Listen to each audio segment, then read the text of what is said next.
Hey guys, tonight we are going somewhere you probably won't survive, and that's not me being dramatic, it's just math. Siberia's gulags weren't designed for comfort, they were designed for attrition. But since you're cozy, tucked in, probably agree, scrolling on your phone under a blanket, I'll take you there in story form instead of dragging you onto a cattle car. Before we really begin though, the ritual, take a moment to like the video and subscribe, but only if you genuinely enjoy what I do here. Otherwise, hey, don't fake it. Also, I'm curious. What city are you in right now, and what time is it as you listen? I love imagining where you are as you hear these words. Now, dim the lights. Maybe turn on a fan for that soft background hum, and let's ease into tonight's journey together. You stand on a platform in the dead of night. The rails stretch out endlessly, silver streaks glinting under a weak moon. Behind you, a soldier with a rifle taps the butt against his boot, bored but impatient. Ahead, a string of boxcars waits. Wooden cattle cars, their slats patched and splintering, their iron wheels groaning. Inside, you hear coughing. A child's muffled cry, the stale smell of sweat that has seeped into timber after days of human cargo. You're herded forward, shoved inside, and the door slams shut like the closing of a tomb. Inside, it's pitch black except for one slit of moonlight between planks. The air is wet, human breath condensing instantly into frost, and you're pressed so tightly against others that the very act of breathing feels like a competition. You can't sit, you can't move, you can only sway with the rocking car as it lurches into motion. Wheels screaming against steel, someone mutters prayers, someone else mutters curses, a hand clutches your sleeve, someone losing balance. But you're already one knot in this miserable knot of bodies. Fact-check reality for a moment. Trains really did carry tens of thousands to Siberia, sometimes taking weeks to reach the camps.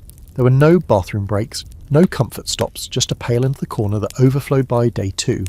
And here's your quirky fact. The guards would sometimes stop not for the prisoners, but for the horses pulling sleds alongside the trains in the deeper Siberian tracks, because even horses needed rest. Human beings, though, not so much. Scholars still debate how much of this system was carefully planned logistics versus pure chaotic cruelty. Was it all designed this way? Or was it just the Soviet machine eating itself alive, piece by piece, with no one caring enough to fix it? The answer changes depending on which historian you ask. The rhythm of the train hypnotizes you after a while. Clack, clack, clack. You feel time bend, like hours are stretching into days. The smell inside grows unbearable, sour like old yeast. Your lips crack from thirst. You'd swear your tongue is turning into a dry rag stuffed in your mouth. Every so often the door scrapes open, and a gust of razor-cold air slices in, burning your lungs. Buckets of thin soup might be shoved inside, or maybe just hunks of black bread tossed onto the floor, where they vanish into desperate hands before you even blink. And the snow outside, you catch glimpses of it. Flat white fields like blank paper under the sky. Forests of black pines bent under heavy drifts. At night, sparks from the engine scatter into the dark like fireflies before dying in the wind. The prisoners whisper legends about wolves that follow the trains for miles, waiting for stragglers or corpses thrown off along the route. You're not sure if that's truth or folklore, but the way the guards glance nervously into the trees makes you wonder.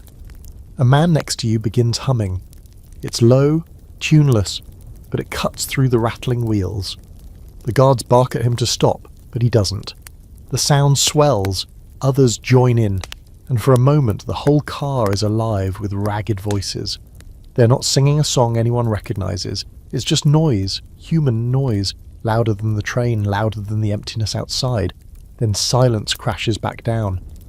You don't know if the man will be beaten at the next stop, but for now his defiance lingers in the air like smoke. Here's the odd thing, in a place designed to strip you of every shred of individuality, people still smuggled in fragments of themselves. A priest might still cross himself. A thief might carve his initials into the wooden boards. A mother might whisper lullabies to a child half asleep in her arms. Small rituals as fragile as breath, but they stitch together some thread of identity while everything else was being unspooled. Your mind begins playing tricks on you. The rocking motion feels endless, and you imagine you'll die inside this car, never seeing where it stops. Days blur. Frost creeps across your boots. Hunger gnaws your stomach until it's not even hunger anymore, just an ache that has become part of you. Like a scar, a prisoner near the door collapses and doesn't rise. No one moves. No one even reacts. The train doesn't stop. And then, jolt. Brakes scream. You're thrown against the wall of the car, heart hammering. The door scrapes open. A flood of air bursts inside, so cold it feels like knives. The guards shout, rifles swinging. Bodies stumble forward, forced into the snow. Your feet hit the frozen earth and you nearly collapse from stiffness. But you look up, and that's when you see it. Siberia. Not a map. Not an idea. The real thing. White stretching beyond imagination. Forests clawing at the horizon. A silence so total it swallows even the sound of your breath. And in that silence you realise, the train wasn't the journey. It was just the prologue. The real trial is only beginning. The first breath you take outside the cattle car is like swallowing broken glass. The air slices through your nostrils and burns down your throat, so sharp you cough instantly, doubling over. Guards shout and jab rifle butts to get you moving. Boots crunching on snow so hard it squeaks like brittle styrofoam. You blink into the pale daylight, though daylight feels generous. The sun hangs weak and hazy, a dull coin smothered behind drifting clouds. Siberia stretches in every direction, an endless canvas of white broken only by jagged forests and black mountains in the far distance. It feels less like arriving somewhere and more like being swallowed whole. The prisoners around you shuffle forward in chains or in rags, stumbling through knee-deep snow. Some are young, barely out of their teens, others grey-haired, eyes sunken into hollow sockets. Everyone squints against the glare.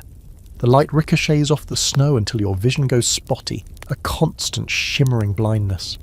Guards bark orders, but the words are almost irrelevant. The tone is what matters. Every syllable says, "You don't matter anymore." You pass a cluster of sled dogs tied to posts, their fur caked with ice, howling and snapping at the new arrivals. Their breath fogs into the air, thicker than yours, and their eyes track you with that predatory patience animals never lose. Odd fact here, Siberian huskies weren't just for transport. Guards sometimes set them loose on escaped prisoners.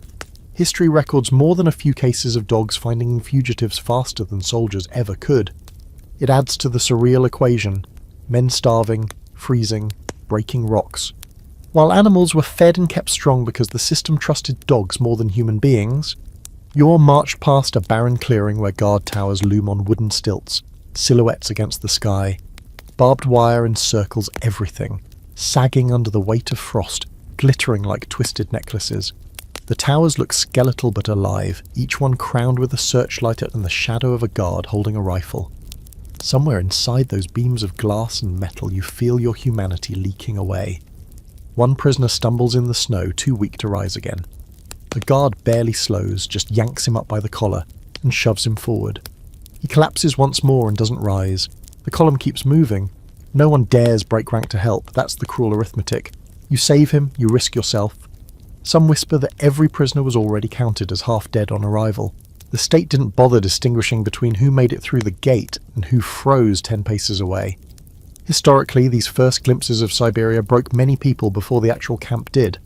Memoirs describe the shock of silence, the immensity of land so desolate it almost mocked you. Some survivors later argued that this immensity was worse than the guards, worse than hunger, because it convinced you escape was impossible. Others debate this. Was it the landscape that crushed them, or the daily grind of systemic cruelty? Scholars still circle around that question, like wolves testing a fence line. The wind rises, carrying with it the sting of snow crystals like thrown sand.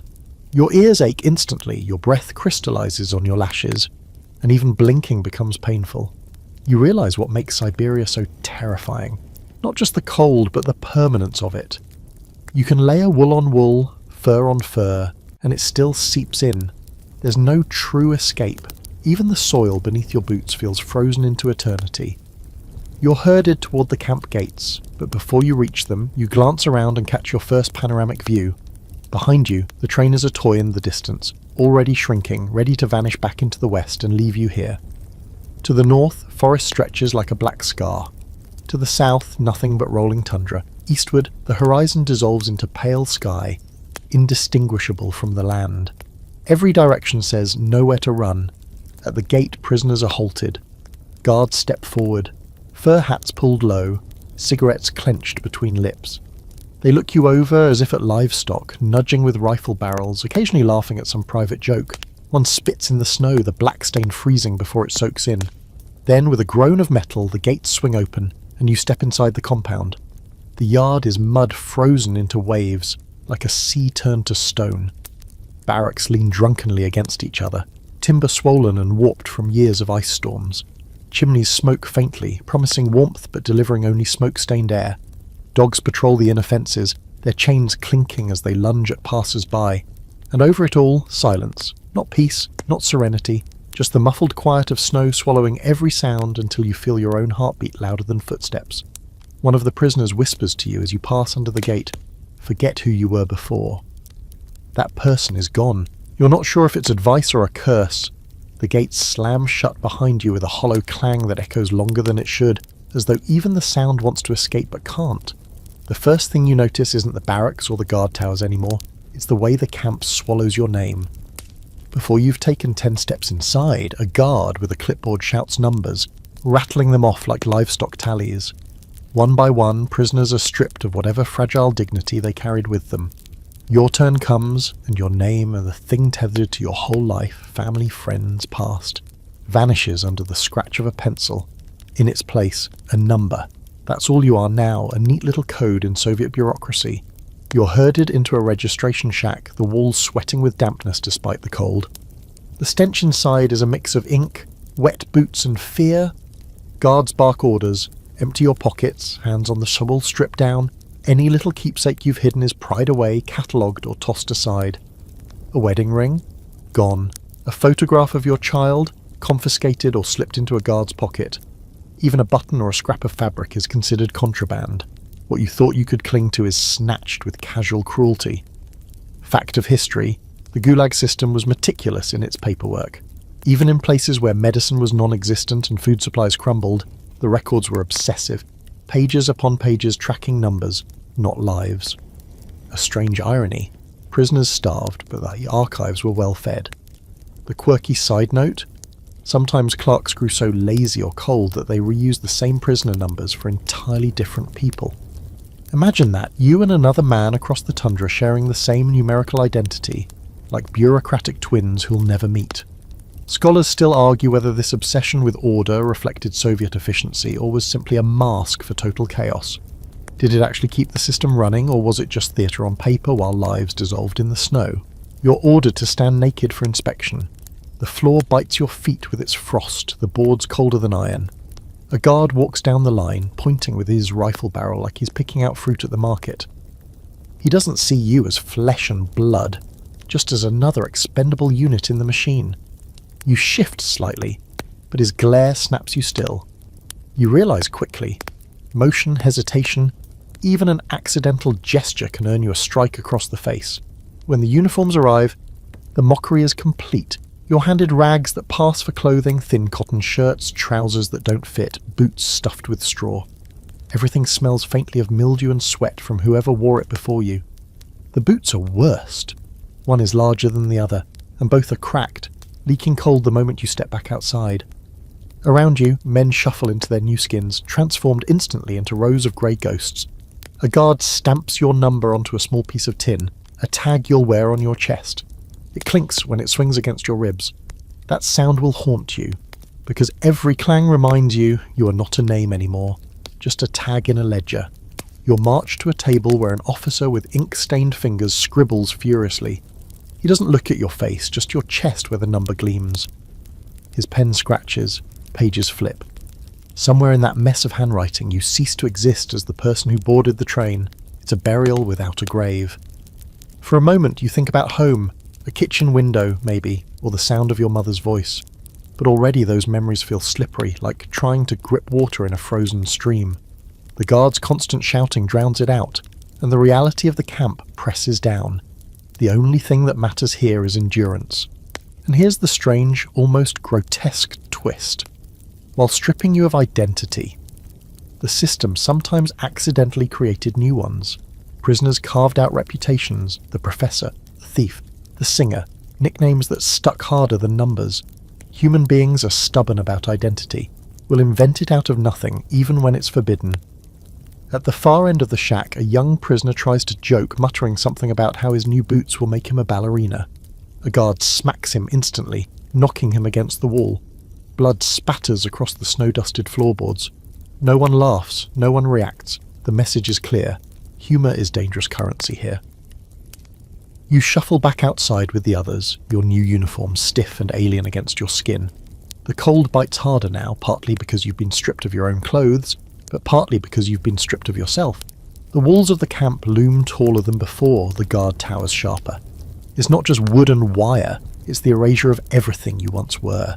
And yet even as you line up in the yard, you feel a pulse of rebellion deep in your chest. The system can scratch your name off a ledger, hand you rags, stamp a number, but inside some stubborn spark whispers your real name. You cling to it scently, fiercely, like a secret flame cupped between frozen hands. You barely have time to memorize the new clink of your chest tag before they march you to the next ritual. Clothing, the camp's version of a makeover, if the stylist is frostbite and the runway is a snowdrift. The line shuffles toward a low timber shed that smells like wet wool, kerosene, and something medicinal that only pretends to be medicine. Inside, steam curls from a metal drum and a delousing stove ticks angrily, as if it resents every louse it's about to kill. A trusty prisoner, stringy, hollow-cheeked, and terrifyingly efficient, waves you forward. Stripped, he says, as if the word doesn't also mean become more naked than you've ever been in your life. They herd you first through the banya, the camp bathhouse. It's not luxury, it's logistics. You step into a room where steam sits heavy as soup, your skin flares under a spray of hot water that lasts exactly 3 heartbeats, just enough to shock the dirt loose and wake up the lice. Then comes the true scorcher, a delousing dust that stings your eyes and reaches the places you didn't know bugs could vacation. Men cough, curse, and scratch. Somewhere a guard laughs because pain is entertainment that doesn't cost rations. A frantic minute later, somebody shoves a tin of coarse soap into your hands, smells like old tyres and salt, and you scrub as if your skin is a guilty witness. Then the door opens, winter punches you in the lungs, and you stand steaming in the open yard, instant icicles forming in your hair.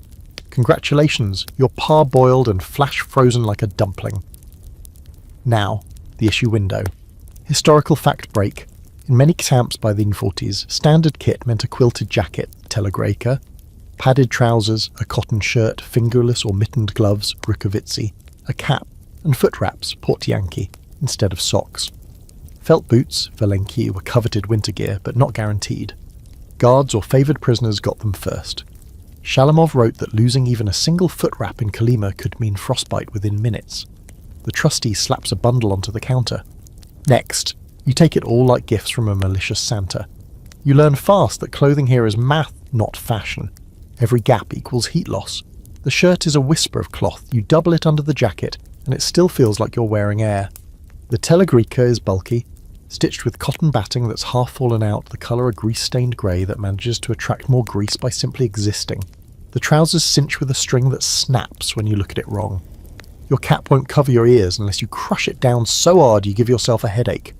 The gloves are mittens, good for keeping fingers together, bad for holding anything precise like a spoon or hope. The boots arrive as a punchline.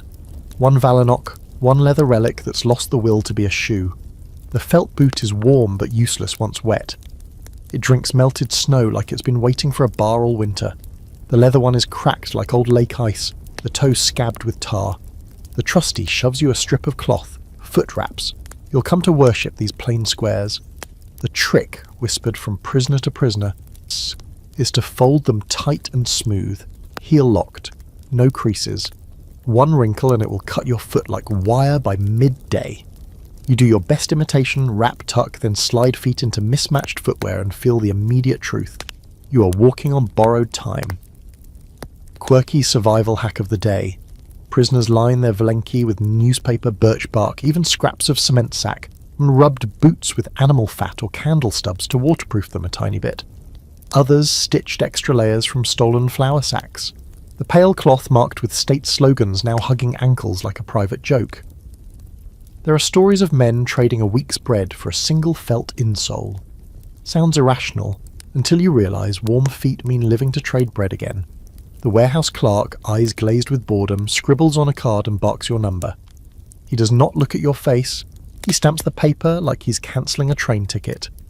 Your new kit is marked with crude patches and numbers bled into the fabric with purple aniline dye. The dye stings your fingers. The number on your chest echoes on your jacket sleeve, on your trousers, on your cap. Branding without fire. It's neat, tidy, and faintly absurd because the garments themselves are already dissolving into threads. A historical footnote with a barb. Those quilted jackets became icons of Soviet winter, issued to soldiers and labourers alike. After the war, surplus flooded the camps, and some argue the influx saved lives one thin layer at a time. Others point out the padding was so cheap and poorly stitched that it clumped after the first soaking, turning insulation into lumps. That disagreement feeds into a larger debate. Was the inadequacy of clothing a deliberate cruelty designed to grind prisoners down, or a byproduct of the Empire's rickety supply chain scattered across a continent of snow? Some scholars say intent is obvious. You don't accidentally underdress millions. Others counter that the entire system ran on scarcity and indifference. No one planned the suffering so much as tolerated it while focusing on timber quotas and ore tonnage. In a place where planners calculated work norms to the gram of bread, both readings feel chillingly plausible. You learn the barter value of fabric within hours. The blatniers, professional thieves with their own closed etiquette, hold court near the barracks steps, inspecting newcomers' mittens like jewellers. They can make a glove vanish while discussing the weather. A man with a decent pair of Valenki walks differently, and everybody knows it. A guard may confiscate them for a cousin, or trade them for cigarettes. Your neighbour in line whispers that he sleeps with his boots tied around his neck. Another ties his to his wrist with twine. Footwear isn't clothing here, it's life insurance. A seamstress unit. Women with needles, the lucky ones who have indoor work, patches tears with thread spun from unravelling other garments. You wait, item in hand, and watch as a woman's fingers move like a magician's, turning a ripped cuff into something that might, if you squint, survive one more week. She slides you a needle when the guard isn't looking. Don't lose it, she says. It's worth a bowl of soup. You tuck it into the hem of your jacket, your first hidden asset. Every evening, you brush frost and ice from seams that froze solid with your breath and sweat. You learn the choreography. Dry the boots by the stove without letting them bake. Stack mittens under your shirt to warm them with body heat. Sleep with your cap on. Stuff straw into the jacket lining and call it tailoring.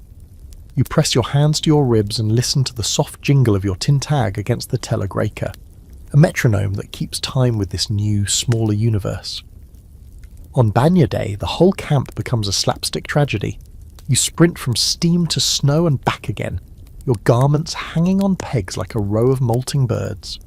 Lice crackle in the delousing oven, and for 12 glorious hours you itch less. Then you put the clothes back on, and the cycle begins anew. Someone jokes that the lice have numbers too and are just finding their assigned seats. You smirk and clamp it down. Humour extracts interest here. You can't afford the fine. By the time the sun limps toward the horizon, you've learned the outfit's rule. It's never enough. You add, adjust, improvise. You tuck scraps into sleeves, twist rags into scarves, wrap your legs like a mummy. The frost laughs anyway, but in the huddle of men by the stove you notice the tiny ways people fight back. Teaching a better fold, slipping a friend a spare scrap, swapping a left mitten for a right so both fits someone else. Unofficial tailors, boot whisperers, cap shapers. In a place built to erase, clothing becomes a quiet language of survival. You step into the blue dusk, jacket padded, trousers rustling, boots mismatched, but yours.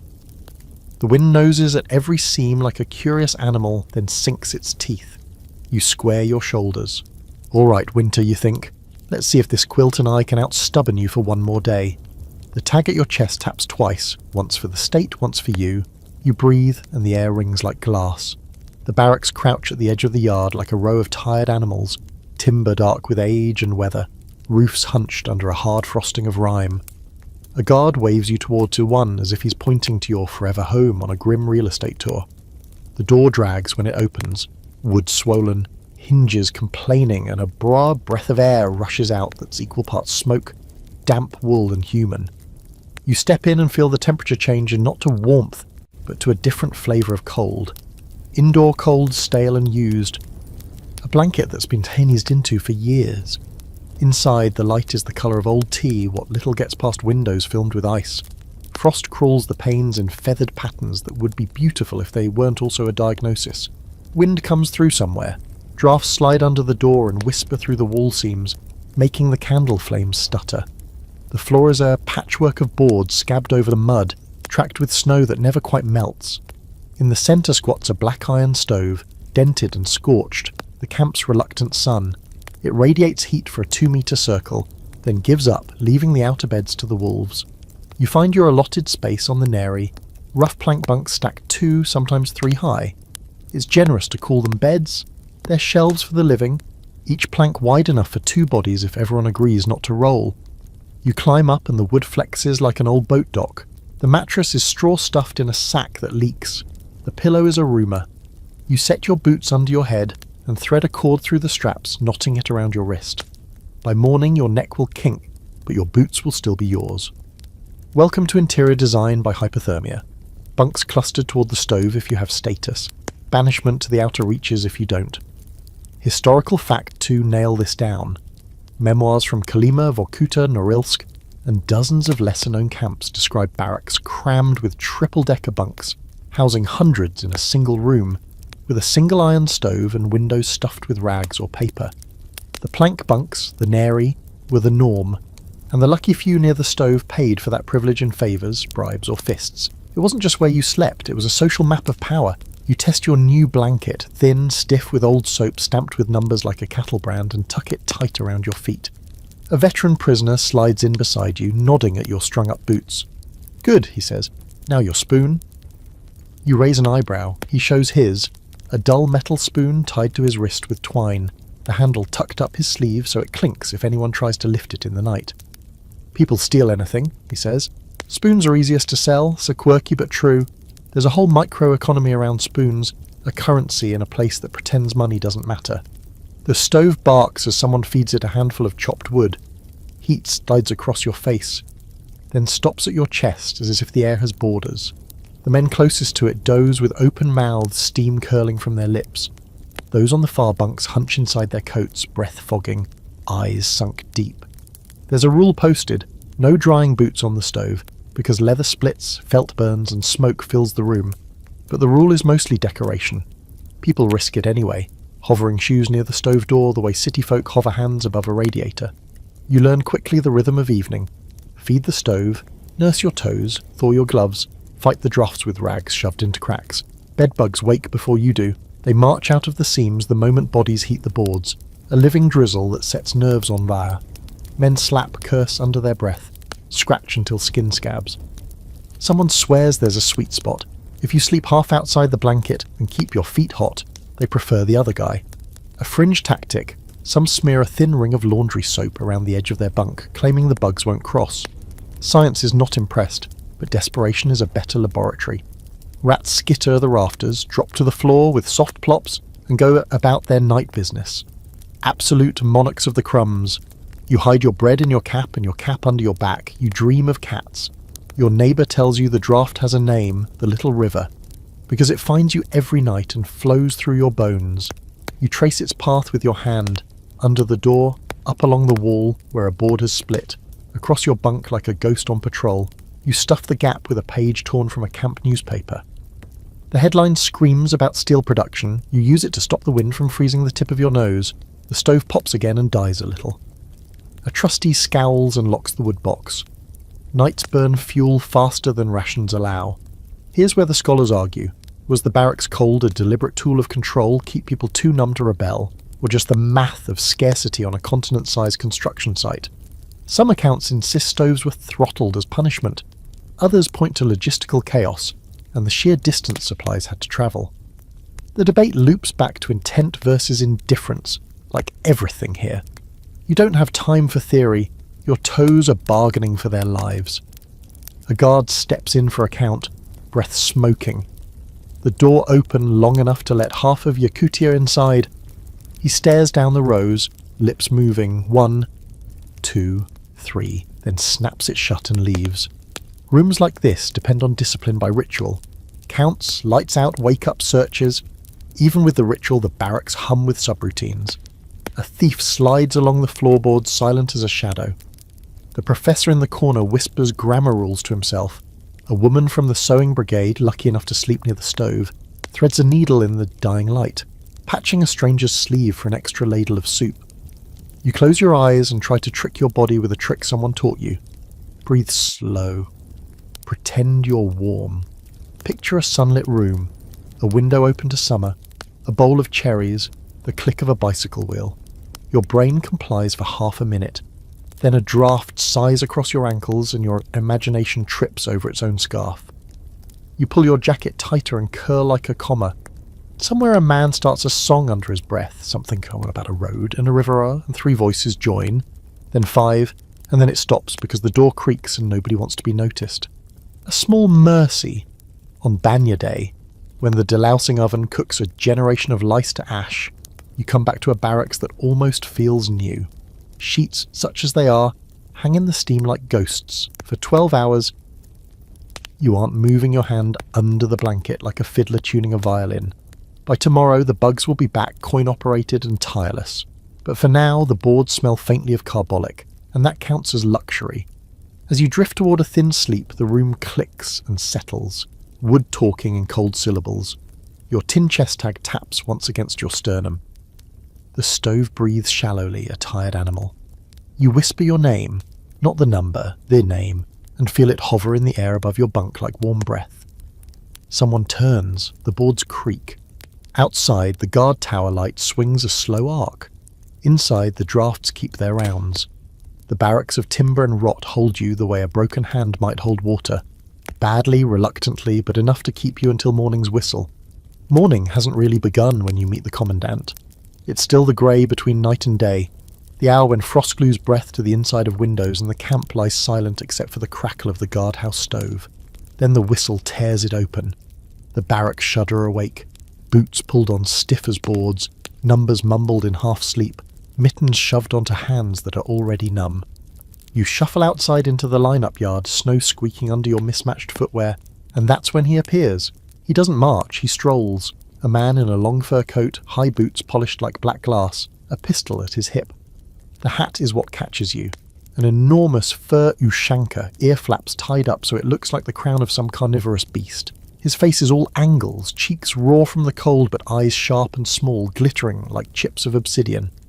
He carries himself with that casual cruelty of someone who never has to rush, because time itself waits for his orders. This is the commandant, the sovereign of your new world.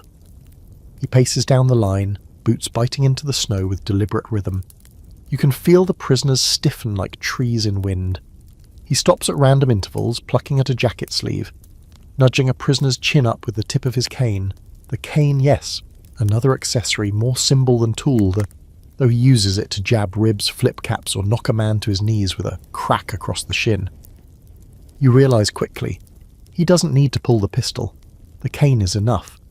Historical fact, camp commandants varied wildly from drunken bureaucrats who barely showed themselves to tyrants who treated the camp as personal kingdoms. Some names became infamous, whispered like curses, Naftali Frenkel, the architect of labour quotas, or Ivan Nikishov, Kalima's iron ruler. Survivors remembered them less as individuals and more as forces, embodiments of cruelty institutionalised. The quirky twist? Some commandants cultivated bizarre hobbies. One reportedly bred exotic pigeons in a camp where men froze to death. Another staged amateur theatre performances using prisoners as actors, the same prisoners he'd send to punishment brigades the next morning. Imagine auditioning for Hamlet at night and cutting timber until your hands bled at dawn. It sounds absurd, but absurdity was often the point. It reminded you who could bend reality here.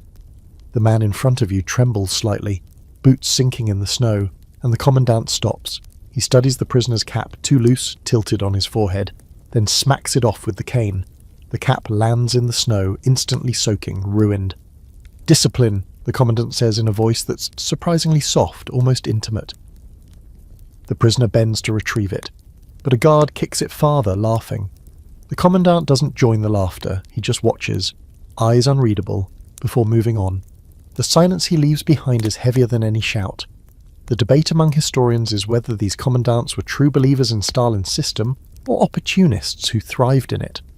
Were they ideologues, enforcing labour as a holy duty to the party, or petty despots savouring unchecked power? Memoirs split sharply. Some depict them as drunk on ideology, quoting slogans while prisoners starved. Others as cynical pragmatists, caring only for quotas and bribes. Perhaps the answer is both, blended in the way only totalitarian systems can allow. He finishes his inspection with a small flourish, lighting a cigarette, exhaling smoke that curls in the freezing air. He doesn't offer one to his guards, instead he flicks the match onto the snow, where it hisses and dies. Then, without a word, he turns back toward the guardhouse, coattails swinging. The message is clear, his presence is the law even in absence. Later you'll hear stories about him, that he once had a prisoner executed for singing a folk song too loudly, that he saved another from the punishment cell because he needed a chess partner, that he keeps a gramophone in his quarters and plays Tchaikovsky every evening with vodka in hand. The truth is probably tangled in all of it, because myth is survival too. You learn to map the terrain of his moods through rumour, like reading cracks in ice before stepping onto a frozen river. When he's gone, the yard exhales. Shoulders slump, breath plumes heavier, and the line begins to shuffle toward work detail. But his shadow lingers. You feel it pressing down the way the tower lights press into your back at night. He doesn't need to be everywhere. He's already in your head. You glance at the other prisoners, faces blank, eyes low, and realise the most dangerous thing about the commandant isn't his cane, his pistol, or his hat. It's that he's utterly ordinary in this extraordinary cruelty. He walks, smokes, sleeps, eats, and yet his existence dictates the misery of hundreds. That ordinariness is the real horror. A reminder that the machinery of suffering doesn't need monsters, just men who decide not to see the humanity standing in front of them. The whistle rips through the camp while the sky is still black, a long metallic shriek that seems to come from the bones of the earth itself. You jolt awake in your bunk, teeth already chattering, because the air inside the barracks is colder than when you fell asleep. The stove died hours ago, and the frost has crept back in, crawling across walls and biting through blankets. Around you, bodies stir, boots scraped on floorboards, coughs, hacking like broken engines. No one wants to move, but the whistle is non-negotiable. It drags you into the day whether you're ready or not. You jam your feet into stiff boots, yank your quilted jacket over aching shoulders, and stumble outside with the others. The cold is immediate, a slap across the face so sharp it makes your eyes water. The stars haven't faded yet, scattered diamonds above the camp, and the snow reflects their light so brightly you feel as though you're walking inside a frozen lantern. Guards bark and shove, herding you into lines in the yard, their rifles slung casual but heavy. Roll call is a ritual, and rituals in this place are sharper than religion. Everyone lines up in rows, boots aligned, shoulders squared. The commandant doesn't appear this morning. Instead, his deputies stalk the lines, counting with the precision of accountants. A man shivers uncontrollably, knees knocking, and the deputy sneers before striking him with the butt of a rifle. No blood, no words, just a reminder. You are here to be counted, not pitied. Historical note: roll call in Gulags could last hours, even in temperatures that would kill exposed skin within minutes. Prisoners stood still until every number matched the ledgers, sometimes recounted over and over if guards miscounted, or if someone had died overnight and the paperwork didn't add up. Survivors recalled standing motionless until their toes blackened, until eyelids froze shut. The absurdity was that the counts rarely matched anyway. Chaos had its own arithmetic. The quirky fact: prisoners sometimes tried to trick the system by resurrecting the dead, propping corpses upright in the line to keep the numbers even. Guards occasionally noticed, occasionally didn't, depending on how drunk they were or how desperate the quota was. Imagine the dark comedy of it. A cadaver swaying in line, head lolling, and a guard sighing, "Fine, good enough, move on." The roll call drones on, each name replaced by numbers barked into the freezing dark. Your lips numb so badly that when your number comes, you barely manage to croak it out. A guard glares and repeats it louder as if to punish your hesitation. Around you, prisoners cough, shuffle, and occasionally collapse. Collapsing isn't the end, it's the beginning of humiliation. If you fall, others are ordered to drag you upright, shove you back into place, or leave you half buried in snow until the count is done. Scholarly debate lingers here too. Was the drawn-out ritual of roll call deliberate psychological warfare, or simply bureaucratic obsession spiralling out of control? Some historians argue it was designed to break spirit, to reduce prisoners to statues, frozen and obedient. Others claim it was just the inertia of Soviet paperwork. If Moscow demanded precise counts, then by God every snowflake would be tallied, even if it cost 100 toes. Either way, the outcome was the same, misery codified in the rhythm of a whistle. The minutes stretch into eternities, your breath hangs in the air like a frozen veil, and you dare not shift even when your knees lock. To move is to invite attention, and attention is the last currency you want here. You focus instead on the crunch of boots as guards pace the lines, on the way the stars fade into dawn, on the sound of your own heartbeat drumming against ribs already bruised by cold. Finally, with a barked command, the count is declared complete. The relief is not joy, it's merely the end of one torment before the next begins. The line breaks, prisoners shuffle toward the gates, and you realise you're already trembling uncontrollably. This was just standing still. Soon you'll be walking into work, but something small and human happens in the shuffle. The man beside you, grey-haired, hands shaking so badly he can't tie his mittens, nudges you with an elbow and mutters, "Keep moving your toes, don't stop, not even standing, little marches." He demonstrates, his boots twitching almost invisibly in the snow. A trick, a survival tip, passed quietly from one doomed man to another. You copy him, flexing inside your boots, and feel the blood return like tiny pins stabbing your skin. It hurts, but it's life. And so roll call ends, not with triumph, not even with dignity, but with survival by inches. The whistle fades, the guards heard, and the march begins. You don't look back at the barracks. There's no point. Everything that matters now is forward, into the endless white. The gates creak open, and the column of prisoners lurches forward like a single reluctant animal, joints stiff, breath leaking out in pale banners. The snow underfoot squeaks in that special way only airless cold can coax from it, each step a tiny shriek. You fall into a place somewhere in the middle, shoulders tucked, chin buried in the greasy edge of your collar. The sky is still a bruise, no sunrise yet, just a hint of iron grey where east should be. A dog barks behind you, the sound clipped and businesslike, and the line tightens without anyone saying a word. Guards take their stations the way chess pieces take theirs, one on skis skimming the flank with a rifle slung easy, another at the front setting the pace, a third bringing up the rear with a dog straining at the leash. The chain isn't literal for everyone, only the punished or the suspect walk in pairs with cuffs or rope, but you feel chained anyway, linked by the rule that you do not break the line, not even to tie a boot. When the line moves, you move. When it stops, you freeze where you stand and call it resting. Your tin tag taps softly against your chest in rhythm with the steps. Clink, step, clink, step. The first 100 paces hurt the most. Your feet, recently thawed by the stove's last breath, protest like they have been betrayed. You do the toe-marching trick the old man showed you at roll call, tiny flexes inside the foot wraps, a clandestine jig, and the pain turns from knives to needles. The wind arrives late, loping out of the timber in sly gusts that test every seam of your quilted jacket. It noses under your cap, up your sleeves and down your collar, cataloguing your vulnerabilities. You offer it nothing but your back. Historical fact.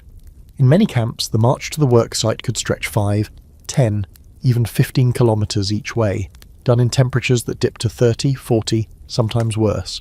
Prisoners remember arriving already exhausted, hands too numb to grip an axe, with guards writing any delay into ledger books as laziness to be punished later. Stepping out of the column, even to relieve yourself, was sometimes logged as attempted escape, a charge that could end with a bullet or a month in the punishment cell. The route itself was part of the discipline. Your boots discover the path's personality, packed snow that holds, then drifted patches that swallow ankles, then a treacherous glassy sheen where yesterday's slush refroze. The felt of your left Valanock drinks any melt it can find like a drunk in a dry county. The right leather relic tries to skate. You keep your balance with small, dignified panic, arms close to your sides, because flailing invites laughter, and laughter invites attention, and attention is a luxury item you don't want. Ahead, the line snakes toward the black edge of the forest, a procession of humped shoulders and rag hats, everyone moving in the same narrow lane like ants under a glass sky. Quirky fact for your ever-expanding survival handbook. On bright spring days, prisoners sometimes fashioned snow goggles from scrap, cardboard, or thin wood with slits cut across, tied with string around the head. They looked like half-finished Halloween masks, but the thin slots cut the glare and saved eyes from snow blindness that could knock a man out of work for days. In winter proper, when the sun barely shows, the improvised masks morph into flour sack face wraps with pinholes to breathe through. Tiny ghost faces bobbing down the path, primitive, ridiculous, and effective enough to be coveted. The sleds groan alongside the column, runners whispering as they carry tools, picks, axes, tampers, chains. A coil of rope that looks like it remembers better days. Sometimes a horse leans into its harness, steam pumping from its nostrils like twin engines, thin as the prisoners but somehow better fed. The guard on skis slides ahead to scout a drift, then plants a pole to mark the safe line. There's no conversation in the column, just the rhythm of feet and the occasional cough. Silence isn't a rule, it's a resource. Spend it well and you might make your breath last to the tree line. You measure distance in small bargains, make it to that black stump. Okay, to the stand of birch with the peeling paper bark. Now to the kink in the frozen stream where the ice makes a dull, hollow note under your heel. The forest smells faintly of resin and old smoke, and that scent, pine pitch and ash, feels almost like food. You tuck it into your mind alongside the last good smell you knew. Laundry on a summer line, or your father's pipe, or fresh bread. The wind tries to blow those out too, but you cup them like the ember of a cigarette stolen behind a shed. There's a superstition that surfaces around the 3rd kilometre.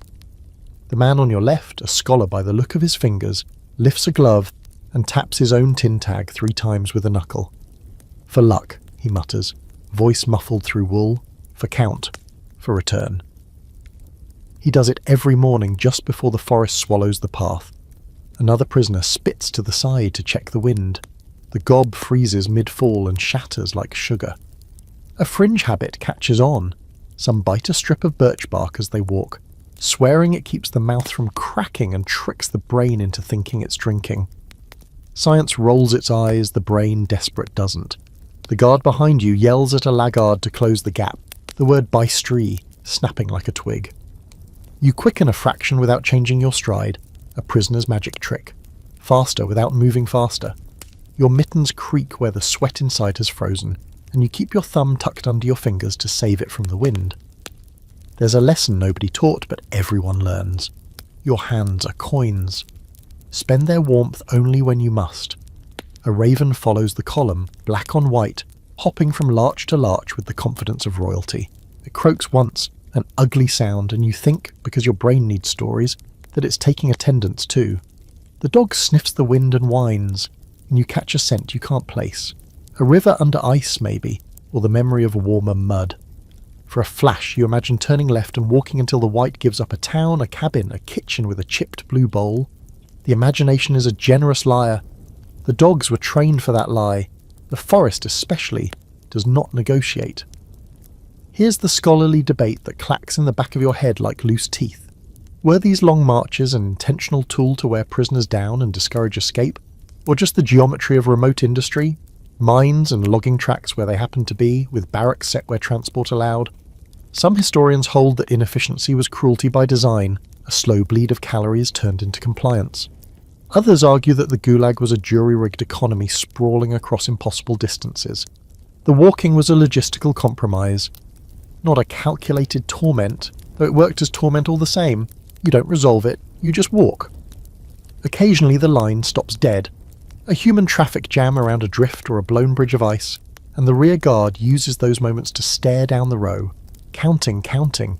If someone crumples where they stand, the count doesn't pause.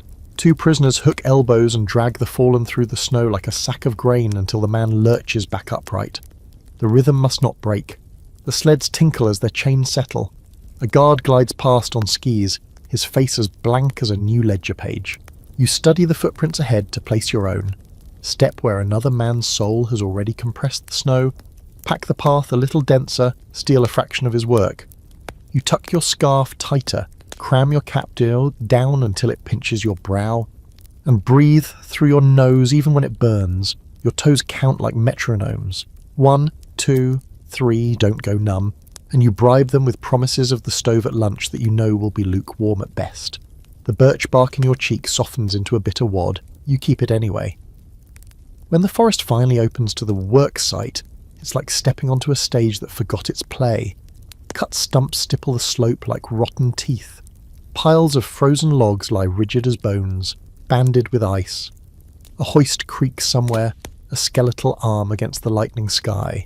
The foreman, a prisoner with a clipboard and a hat nicer than yours by exactly one patch, waits with a list that decides who gets axe, who gets pick, who gets the joy of hauling sleds. The guards fan out to their posts, forming a perimeter that blends into trees and snow and the idea of a wall. You flex your hands and feel the mittens crackle. The line dissolves into smaller knots, each man drifting to his brigade like water finding its level. Breath smokes, the dog shakes and dusts the air with frost. A guard posts a sign on a post where everyone can see it. Work norm, black letters that might as well be carved into your ribs. You read it and pretend you don't. The tin tag on your chest taps twice. Somebody mutters a curse that turns to crystals. The day at the site hasn't begun, but the march has already taxed your body's little bank to pay for it. You stand there, waiting for your name that isn't a name to be called for a tool, and you glance once over your shoulder at the path you've just made.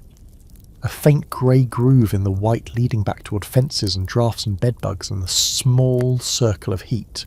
It looks impossibly long, even now. You don't let yourself imagine the same distance back at dusk. You tighten your cap and open your hands for the weight of iron. The forest holds its breath. Then someone shoves an axe into your mitten and says, "Don't lose it." As if you could ever afford to lose anything again. The axe lands in your mittened hands with a dead weight, handle polished smooth by thousands of desperate palms before yours. You heft it once, and the absurdity hits. This is wood against permafrost, a toothpick against steel. The foreman barks a number, your brigade's work quota, and you shuffle with the others to your designated stretch of frozen earth. The ground stares back at you like iron, grey and glassy, locked in ice centuries deep. Somewhere behind you, the guards light cigarettes, satisfied they've already won. You raise the axe and bring it down. The blow rings through your arms, metallic vibration that numbs your elbows. The blade bounces. No crack, no chip, no satisfying wound in the soil, just the echo of futility.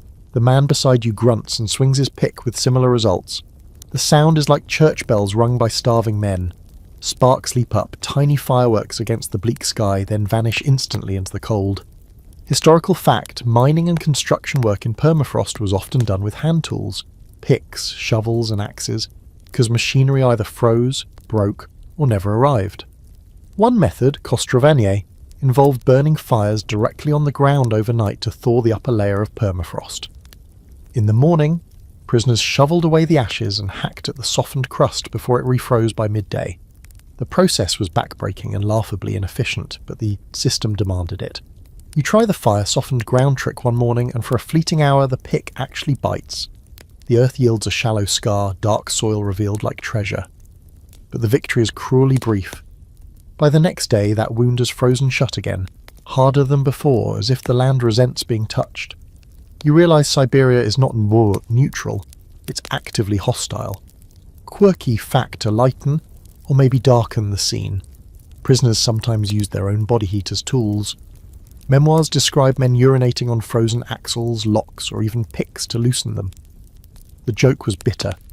Our bodies are the last fuel they can't ration. You wonder if that's bravery or resignation, and then you swing again because philosophy doesn't count toward the quota. The quotas, normie, are posted in neat black letters, absurd as commandments. So many cubic meters of earth, so many logs cut, so many loads hauled. Impossible numbers, drawn up in offices far away by men who never touched a frozen pick. Fail to meet them, and rations shrink from already starvation to guaranteed death. The math is flawless. Less work, less food, less life. You feel it in your stomach, a ledger kept in hunger. The scholarly debate here circles like crows. Were these quotas intended as extermination by labour, or were they just Soviet bureaucracy believing in numbers more than bodies?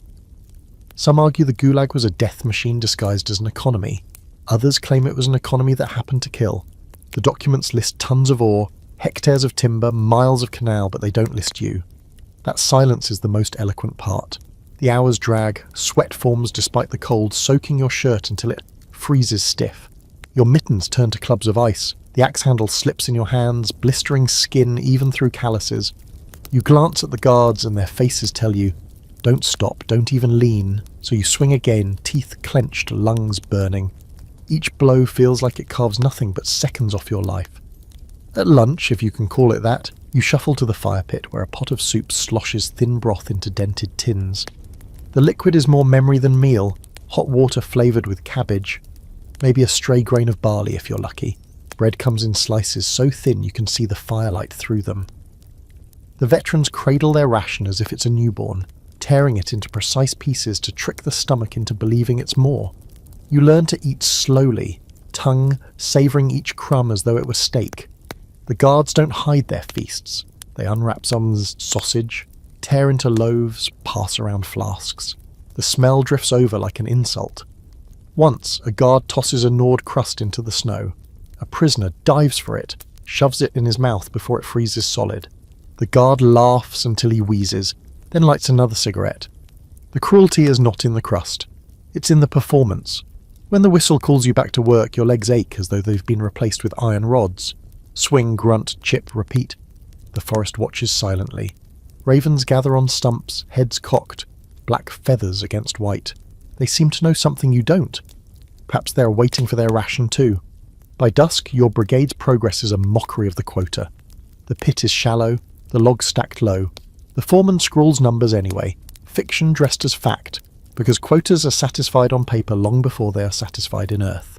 You wipe your face with a mitten stiff with ice and realise your breath is a white fog that refuses to leave you.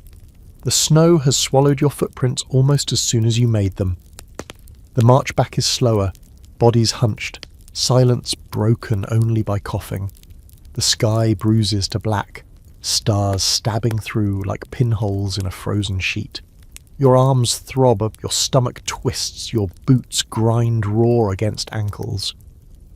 You keep moving because to stop is to be noticed, and to be noticed is to vanish. By the time you stagger through the camp gates, the barracks look almost welcoming. Almost. The stove will smoke, the bunks will scratch, the bedbugs will feast. But it is shelter. And in this landscape, shelter is enough. You collapse onto your plank, muscles humming like broken wires, and your last thought before sleep is this. The earth itself resisted you today, and tomorrow you'll fight it again. Morning again, and the whistle doesn't so much wake you as drag you out of a shallow grave of half sleep. You peel yourself off the plank, shoulders stiff, every joint creaking like frozen hinges. Outside the guards herd you into formation, but today the march veers not toward the mine pit, but deeper into the taiga forest. The trees loom in the distance. Black spires against a sheet of grey sky, and the line of prisoners stretches toward them like ants on a frozen countertop. The axes feel heavier today, though they are the same as yesterday. Your mitten grips the handle, wood polished smooth by sweat and frost, and you join the slow march into the forest. The air is sharper here, thick with the scent of pine resin, a perfume so clean it almost feels like mockery when paired with the stench of sweat-soaked uniforms. Your boots sink into the snow with muffled crunches until the snow gives way to roots and frozen needles that stab through the soles like hidden nails. When the guard calls the halt, you know what's coming. Logging, clearing timber for rails, barracks or firewood. Sometimes even for export, because the state demanded wood, no matter how far from Moscow it was chopped. You take your position, feet planted in snow, and raise the axe. The first blow thunks into the trunk, a dull, hollow sound. The shock races up your arms, rattling your teeth. Again and again. Chips fly, pale yellow against white, scattering like bird feathers. The tree is indifferent, swaying slightly as if shrugging you off. Historical fact, logging was one of the Gulags' core industries. Trees were felled by hand, often in temperatures that snapped steel. Norms required a set number of cubic meters per man, quotas that could take days of labour to approach yet were demanded every day. Memoirs tell of men too weak to stand, propped against trees to keep swinging. Each chop a tick of survival against starvation. The quirky fact, some prisoners swore that licking pine sap gave them strength. Sticky, bitter, but with just enough sugar to trick the body. Others chewed on bark as if it were jerky. Birch bark especially became an improvised ration, shredded into strips and gnawed until jaws ached. It didn't nourish, but it gave the illusion of chewing something real, and sometimes that illusion was as valuable as calories. You work in rhythm with the others. Swing, grunt, breathe. The cold keeps sweat from forming, but your muscles burn hot inside the frozen shell of your jacket. When the tree finally cracks with a gunshot crack, all sound freezes for a heartbeat. Then the trunk groans and topples, branches snapping as it crashes into the snow, shaking the ground. You step back just in time to avoid being crushed, and the guard grins as though the forest's surrender is his triumph. The stumps rise like gravestones behind you. Piles of logs grow, lashed together with rope and dragged by sleds to collection points. Horses strain against their harnesses, hooves slipping on ice, flanks steaming. A prisoner trips, drops his end of a log, and the guard lashes him with a whip. Not to speed him, just to remind everyone else what happens when the rhythm breaks. Scholars argue whether Gulag forestry actually contributed meaningfully to Soviet industry, or whether it was symbolic labour, punishment disguised as production. Some evidence suggests the wood-fueled mines, railroads, and even exported lumber shipments. Others point out that inefficiency, loss, and sabotage meant much of it rotted in piles. The truth probably lies somewhere in between, an empire's hunger for resources eating men faster than it ate trees. By midday, your shoulders scream with every swing. You glance at the others and see the same pain carved into their faces, yet there's also something strange in the rhythm, an accidental solidarity. When one man falters, another steadies the log. When a branch snaps back, someone mutters a warning. The forest work is killing you, but it's shared in a way that makes it almost tolerable. The silence is broken by the sound of chopping, a grim orchestra that binds the brigades together. At lunch, you huddle by the fire pit with your tin of watery soup. The warmth seeps into your hands even before the liquid touches your lips. You ration your bread with surgical precision, tearing off crumbs and letting them dissolve slowly. Someone beside you pulls a scrap of bark from his pocket and chews it between bites of bread, as though pairing fine wine with a crust. You almost laugh, but laughter feels like spending money you can't afford. The afternoon stretches long. The forest groans as more trees fall, each one collapsing in slow motion, branches exploding into snow. Ravens wheel overhead, black confetti against a grey sky, croaking approval. A guard smokes, leaning casually against a stump, as though the labour itself is a kind of entertainment. He calls out occasionally, "Faster! Norm! Norm!" as if shouting the word could bend the trees to his will. When dusk finally creeps in, your brigade has a neat pile of logs stacked high, their resin scent clinging to your clothes. You're herded back onto the path, tools slung across shoulders, arms trembling with exhaustion. The march home is a blur of snow and breath. The forest recedes behind you, leaving only stumps like a cemetery of effort. Back in the barracks, the warmth of the stove feels almost holy. You collapse onto the plank, muscles spasming, ears still echoing with the rhythm of axes. You close your eyes and smell pine sap on your hands. For a moment you almost believe you're somewhere else. A lumber camp, perhaps, not a prison. But the tin tag tapping against your chest insists otherwise. The forest will be there tomorrow, waiting. So will you. Dinner is over before it begins, a hunk of black bread the size of your palm weighed to the gram, and a bowl of watery soup with floating cabbage threads that look more like ghosts than vegetables. You eat it slowly, not out of strategy but necessity. Chew each crumb as if it's the last solid object in the universe. Let the broth scald your tongue so it feels like food instead of warm water. Your stomach doesn't complain anymore. It just gnaws quietly, a wolf too tired to howl. The bread is sacred. It arrives from the camp bakery, bricks stacked in sacks, each loaf divided into precise rations. Prisoners work in the bakery too, watched as closely as if they were guarding gold, which, in a way, they are. A gram missing is a crime. Bread is cut with string to keep the slices neat, then weighed again to the last crumb. Even so, the foreman's knife hand often slips when cutting his own. Everyone sees, no one speaks. Historical fact, bread rations were directly tied to work norms. Meat quota, you get 600 grams. Fail, and you drop to 400 or even 300. That's about half a loaf a day to fuel 10 or 12 hours of labour in sub-zero weather. On paper, science said it was enough. In reality, it meant slow starvation. The quirky detail. Prisoners developed elaborate rituals for bread. Some cut their ration into 7 pieces, one for each hour of the workday. Others hollowed out a crust to save a core for night, nibbling at it like contraband candy. A common superstition warned never to trade your whole ration at once. It was like giving away your soul.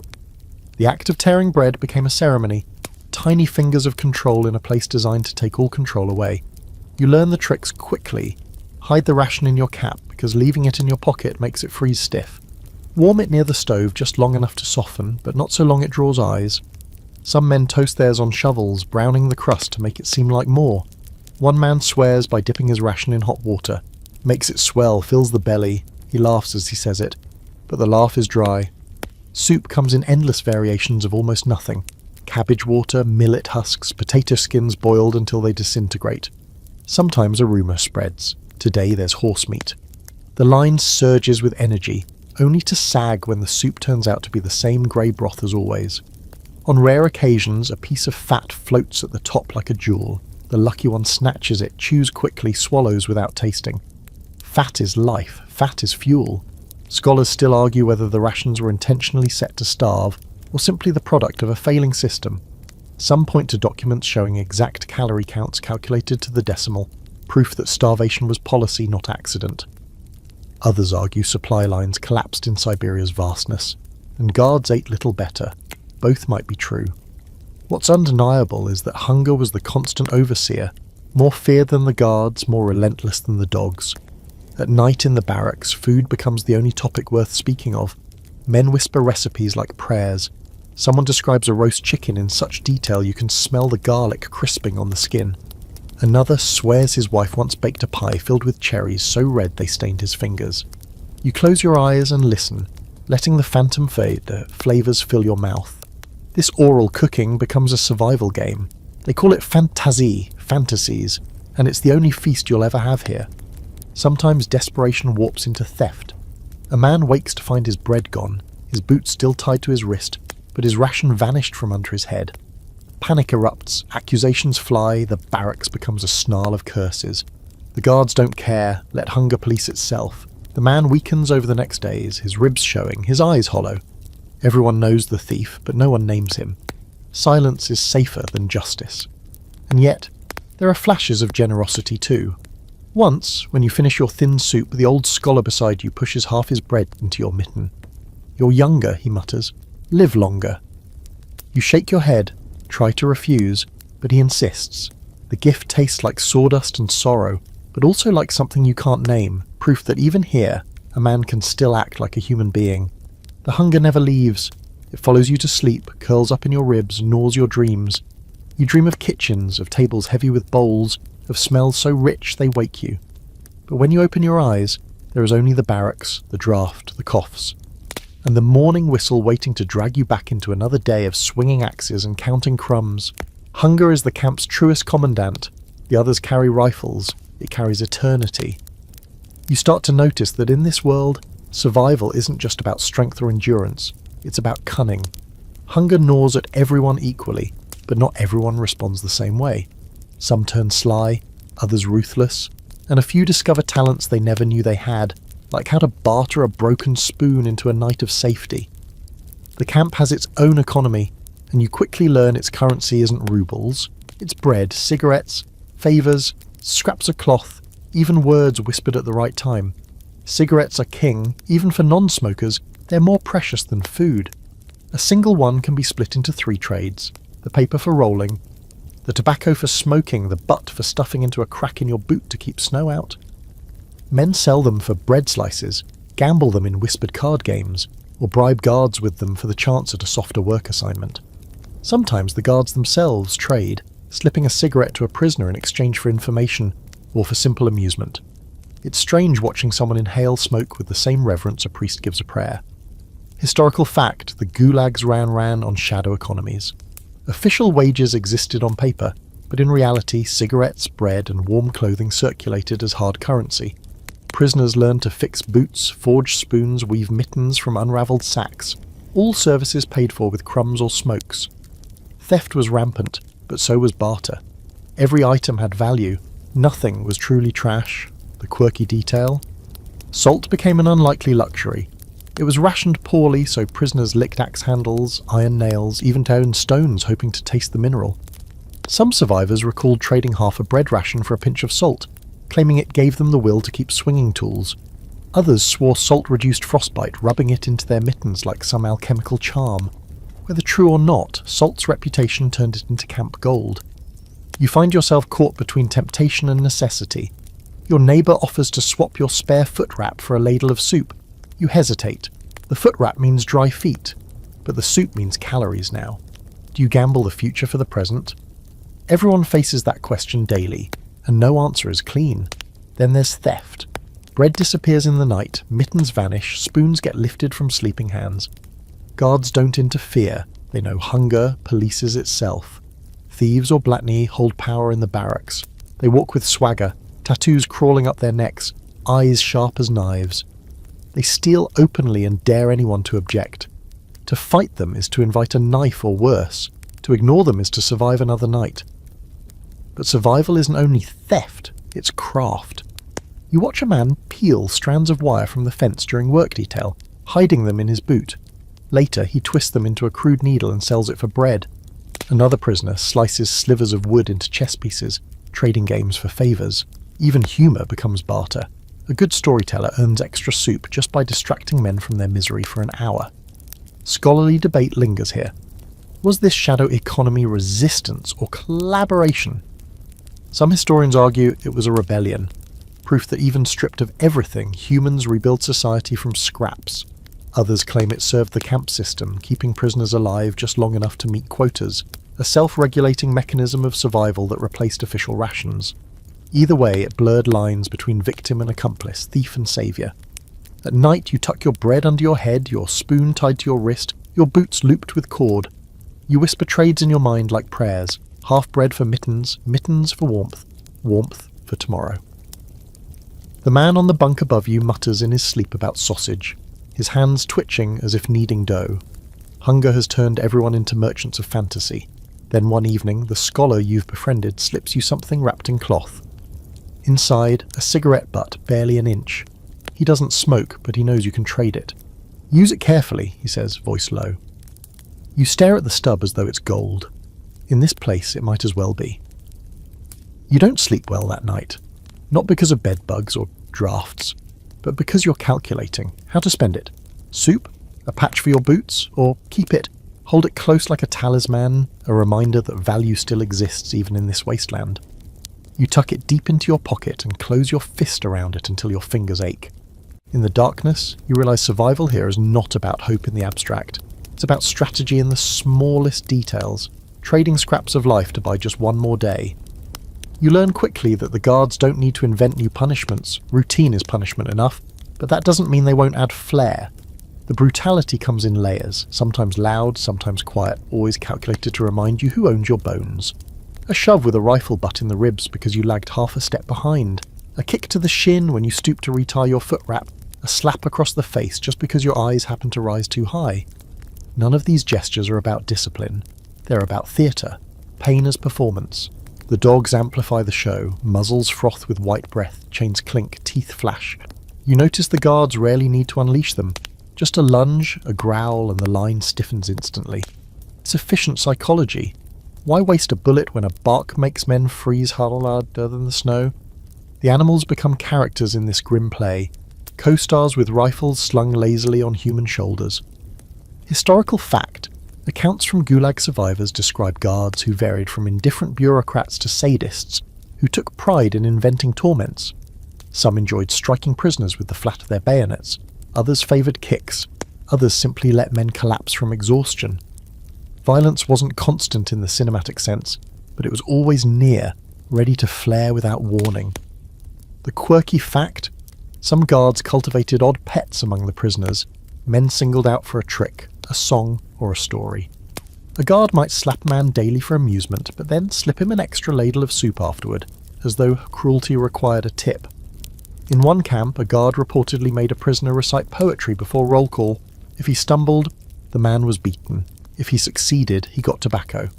Brutality became ritual entertainment, absurd and deadly in equal measure. You experience your first real taste of it one afternoon. You're hauling a log with 3 others, shoulders bent, arms trembling. The snow is uneven and your boot catches on a hidden root. You stumble, the log drops, and a guard is on you instantly. He doesn't shout, doesn't even seem angry.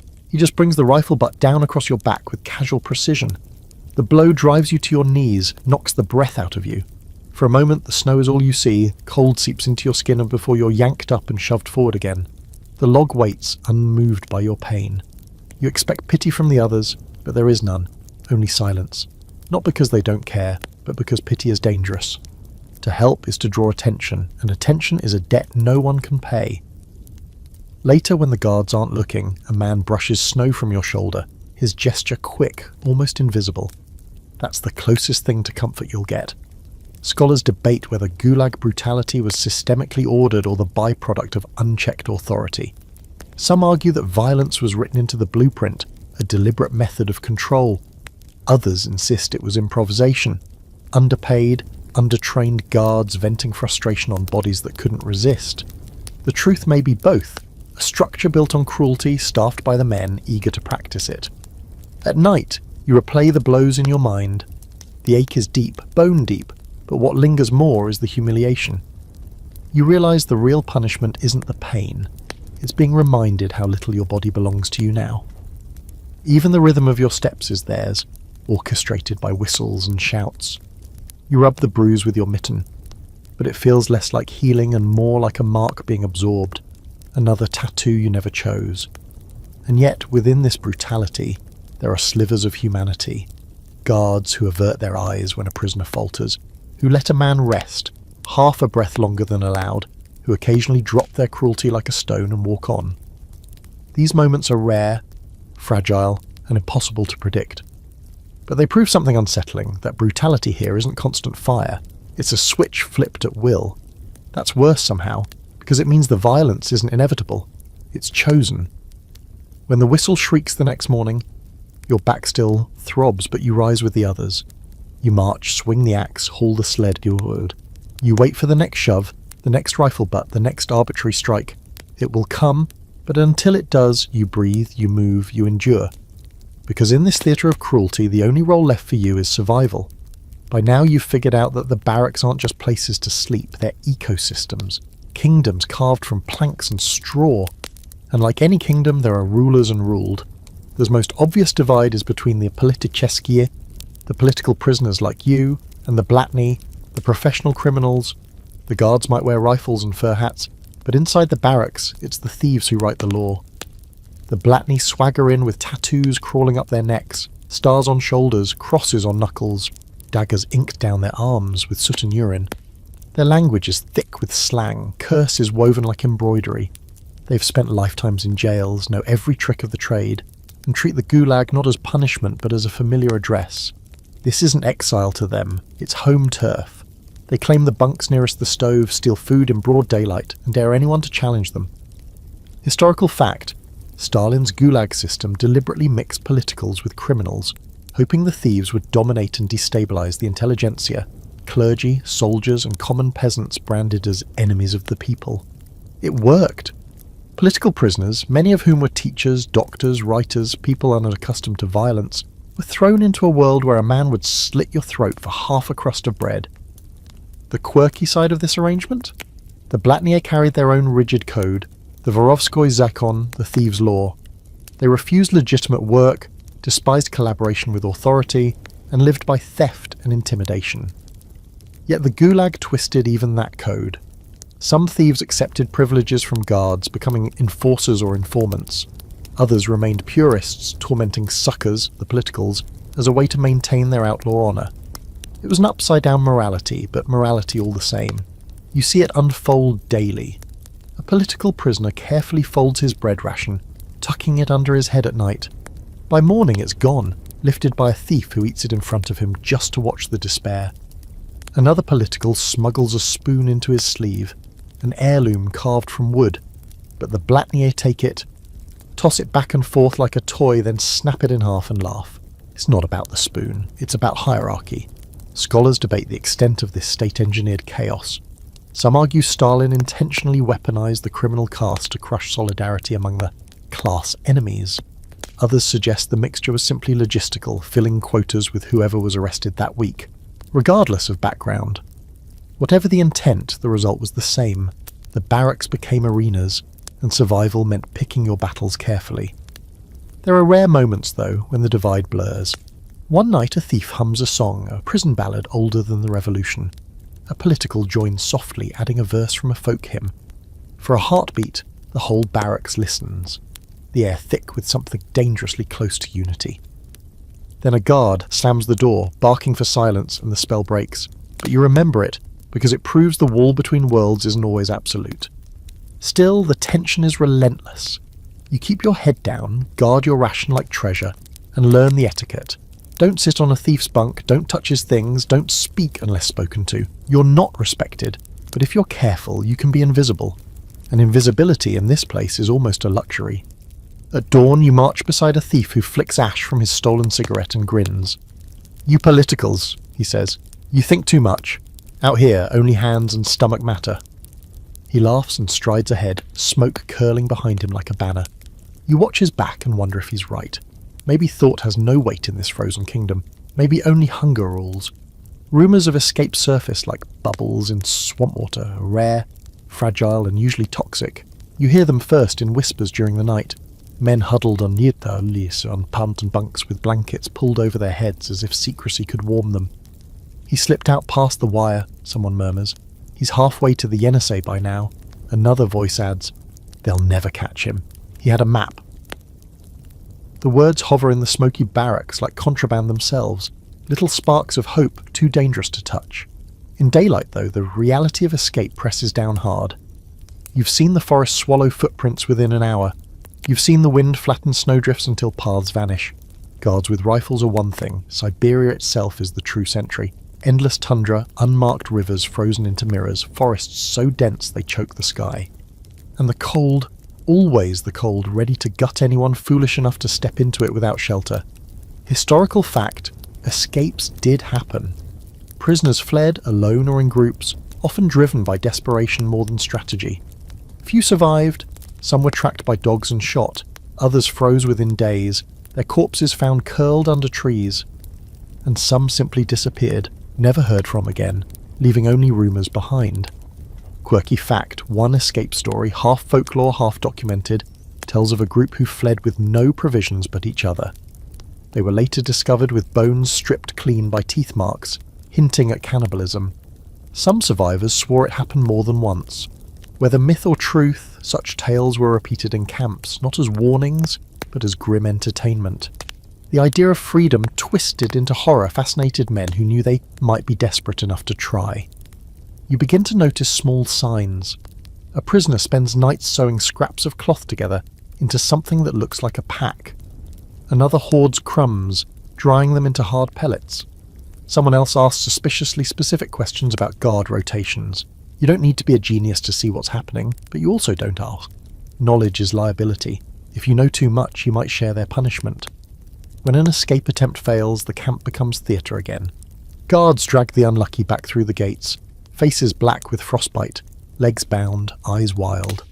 Sometimes they're paraded in front of the line at roll call, beaten bloody before everyone. Sometimes they're simply gone, no trial, no announcement, just absence. And the dogs whining at the memory of the chase. The scholarly debate burns around this point. Did escape stories sustain prisoners with a shred of hope, or did they deepen despair by showing how futile freedom was? Some survivors claimed just knowing escape was possible kept them alive. Others said the very rumours hollowed men out, convincing them that freedom was only another kind of death. Perhaps both are true. Hope and futility braided together, impossible to separate. One night as you lie on your bunk, the scholar whispers to you, "Would you try?" His voice trembles like the draft in the wall. You want to say yes. You want to imagine yourself striding across white fields into a warm kitchen, into arms that remember you. But your lips freeze around the truth.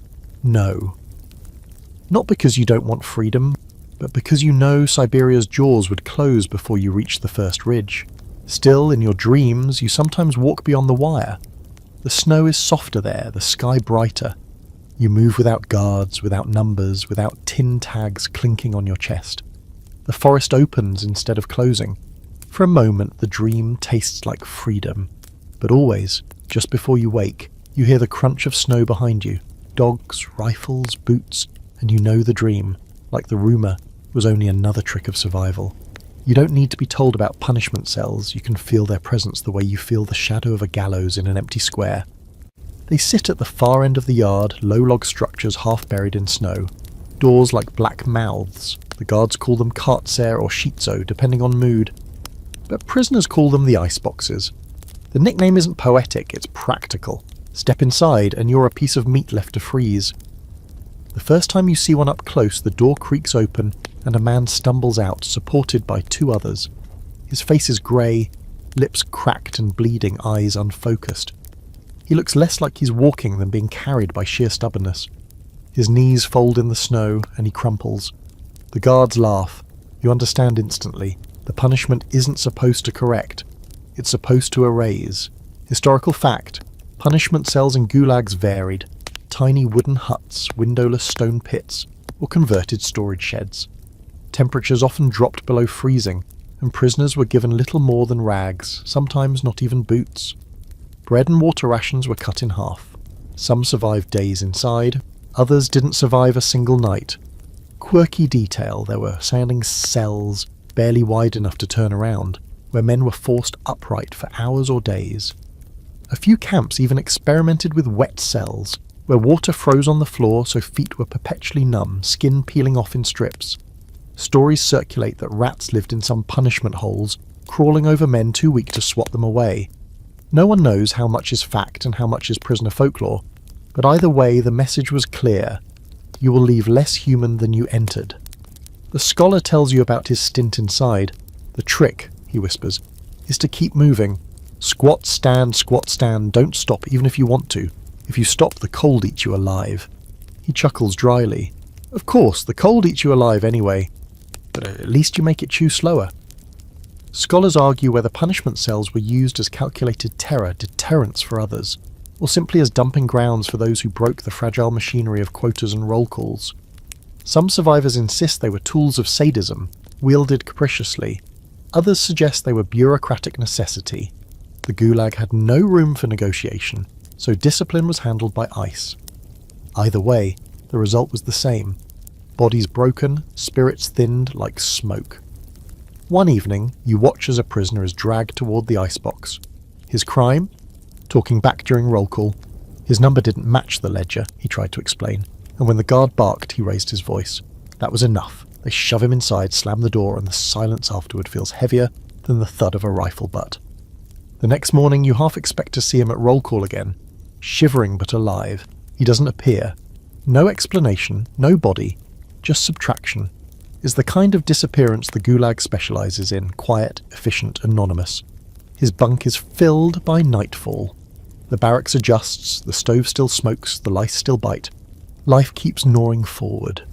And then, one day, you're the one the guard's finger finds. Maybe your tool slipped. Maybe you didn't shout your number loudly enough. Maybe it's random. That's the cruelty. You'll never know why. You're marched to the icebox, boots crunching, chest hollow. The door yawns. Inside, the cold is absolute, a weight pressing from all sides. The walls are damp logs rimed with frost. There's no stove, no straw, just a floor hard as stone and air sharp enough to shred lungs. You crouch, then stand, then crouch again, trying the scholar's trick. Your teeth rattle in rhythm. You hug your arms tight, whispering your name like a charm, your body bargaining with itself to stay awake. Minutes stretch into eternities. Hunger claws. Toes burn, then go numb. Your breath coats the walls in frost until it looks like you've been painting your cell with ghosts. Time loses shape. You can't tell if it's been an hour or a day. Your only companion is the sound of your chest tag clinking faintly when you shiver. When the door finally opens, you stumble out like a puppet with cut strings. The light blinds you, the wind stabs you, but even pain feels like a kind of relief. You don't remember being carried back to the barracks. You only remember waking on the plank, limbs stiff, men staring at you with the mix of pity and calculation that marks survivors. Someone tucks half a crust under your hand without a word. You eat it with teeth that barely work. From then on, you don't need to be reminded about the punishment cells. You carry the memory in your bones, in the ache that flares each time you squat, in the way your toes don't warm properly even near the stove. The icebox never truly lets you out. The camp infirmary sounds like a reprieve when you first hear about it. A place for the sick, a pause from labour, maybe even warmth. But the reality is a cruel parody of healing. The building is barely warmer than the barracks, its windows sealed with rags, the air thick with the smell of unwashed bodies and boiled herbs that don't actually exist in the broth they claim is medicine. The beds are the same planks you sleep on every night, only closer together, lined with men too weak to lift their heads. Illness is everywhere. Typhus, dysentery, scurvy, pneumonia. Take your pick, the Gulag has the full menu. Coughs echo like gunfire and fevers burn hot even as the room stays freezing. You see men with gums swollen and bleeding, teeth wobbling loose, legs bruised yellow from scurvy's grip. Others waste away in silence, faces hollow, eyes staring at ceilings they'll never walk under again. There's no isolation here. The sick lie cheek by jowl with the nearly dead, sharing air like it's the last thing worth trading. Historical fact, the Gulag infirmaries, called lazaretkas, existed more for statistics than for treatment. A prisoner declared sick was written off as unproductive and shuffled into the records differently. Supplies were nearly non-existent. Medicine often amounted to aspirin or chalk tablets. Sometimes doctors, prisoners themselves, had nothing more than boiled water to offer. Yet they were still forced to keep ledgers, neat columns of symptoms and deaths, as if numbers could disinfect reality. A quirky detail. Some prisoners believed onion peels had miraculous power against scurvy. They'd chew them raw or steep them in hot water, drinking the bitter liquid like holy medicine. Guards sometimes tossed a peel into soup pots as proof of nutrition. Survivors later joked bitterly that onions were rarer than diamonds. Still, the myth gave men something to cling to, faith in a cure even when the cure was a scrap of garbage. The camp doctor is a prisoner too, a gaunt man with spectacles that fog when he breathes. He mutters to himself in clipped phrases, part Latin, part Russian, part exhaustion. You watch him shuffle from bunk to bunk, pressing fingers against swollen necks, peering into eyes glazed with fever. His tools are a stethoscope missing an earpiece, a thermometer cracked down the middle, a scalpel dulled to a butter knife. Yet the prisoners look at him as though he were a saint, because even a gesture of care in this place feels like a miracle. You end up in the infirmary one night after collapsing during roll call, knees buckling from exhaustion. They drag you here, drop you on a plank and move on. The doctor squints at you, shrugs, and scribbles something in a notebook. Rest, he says. It's not advice. It's a diagnosis. He hands you a tin cup of hot water that tastes faintly of rust. You drink it anyway, warmth sliding down your throat like liquid metal. The scholarly debate surfaces again. Were infirmaries acts of mercy within the machinery of cruelty, or just another cog in the bureaucracy of death? Some argue they prolonged lives just enough to keep the workforce turning, a cynical form of maintenance. Others suggest they represented human resistance, doctors and orderlies doing what little they could to preserve dignity in the face of indifference. In truth, both readings can be true. You feel both as you lie there, half grateful, half certain you're just being catalogued for later disposal. Around you, the infirmary hums with low voices. A man mutters prayers, another whispers recipes he'll never taste again. Someone sings, a thin thread of sound that rises and fades like steam. It's not harmony, but it's human. You close your eyes and the chorus of coughs and groans becomes a strange lullaby. When you're deemed well enough, which means you can stand without collapsing, you're sent back to labour. Your illness doesn't vanish, it just becomes background noise, another layer of ache among many. You return to swinging axes with lungs that rattle and knees that shake, because in the Gulag, healing isn't about health.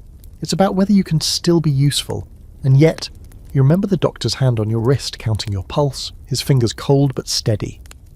For one moment, someone measured your life, not as a quota or a number, but as a heartbeat.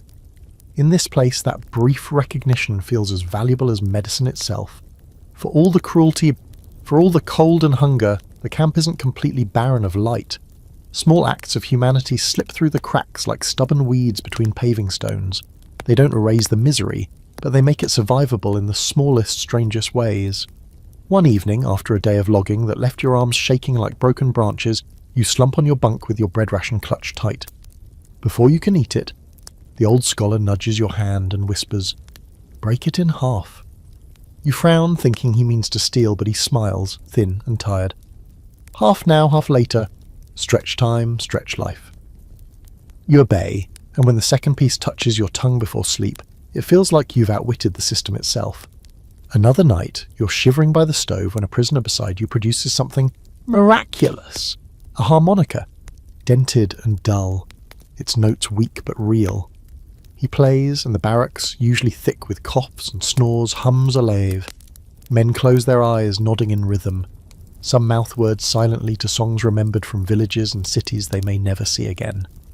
For 3 minutes, the lice, the drafts, the hunger, all step aside. The guards don't burst into stalemate, maybe because even they crave music's reminder that they aren't just shadows with rifles. Historical fact: music, poetry and storytelling flourished in gulags, quietly, dangerously. Prisoners recited Pushkin or sang folk ballads, sharing scraps of culture like contraband bread. Officially, such gatherings could be punished as subversion. Unofficially, some guards tolerated them, knowing they calmed restless barracks. In certain camps, entire clandestine theatres emerged, with costumes stitched from rags and plays performed in whispers. Quirky fact: prisoners sometimes smuggled jokes from camp to camp, a dark comedy circuit. Why is Siberia so big, one went? Because not everyone can fit in Moscow.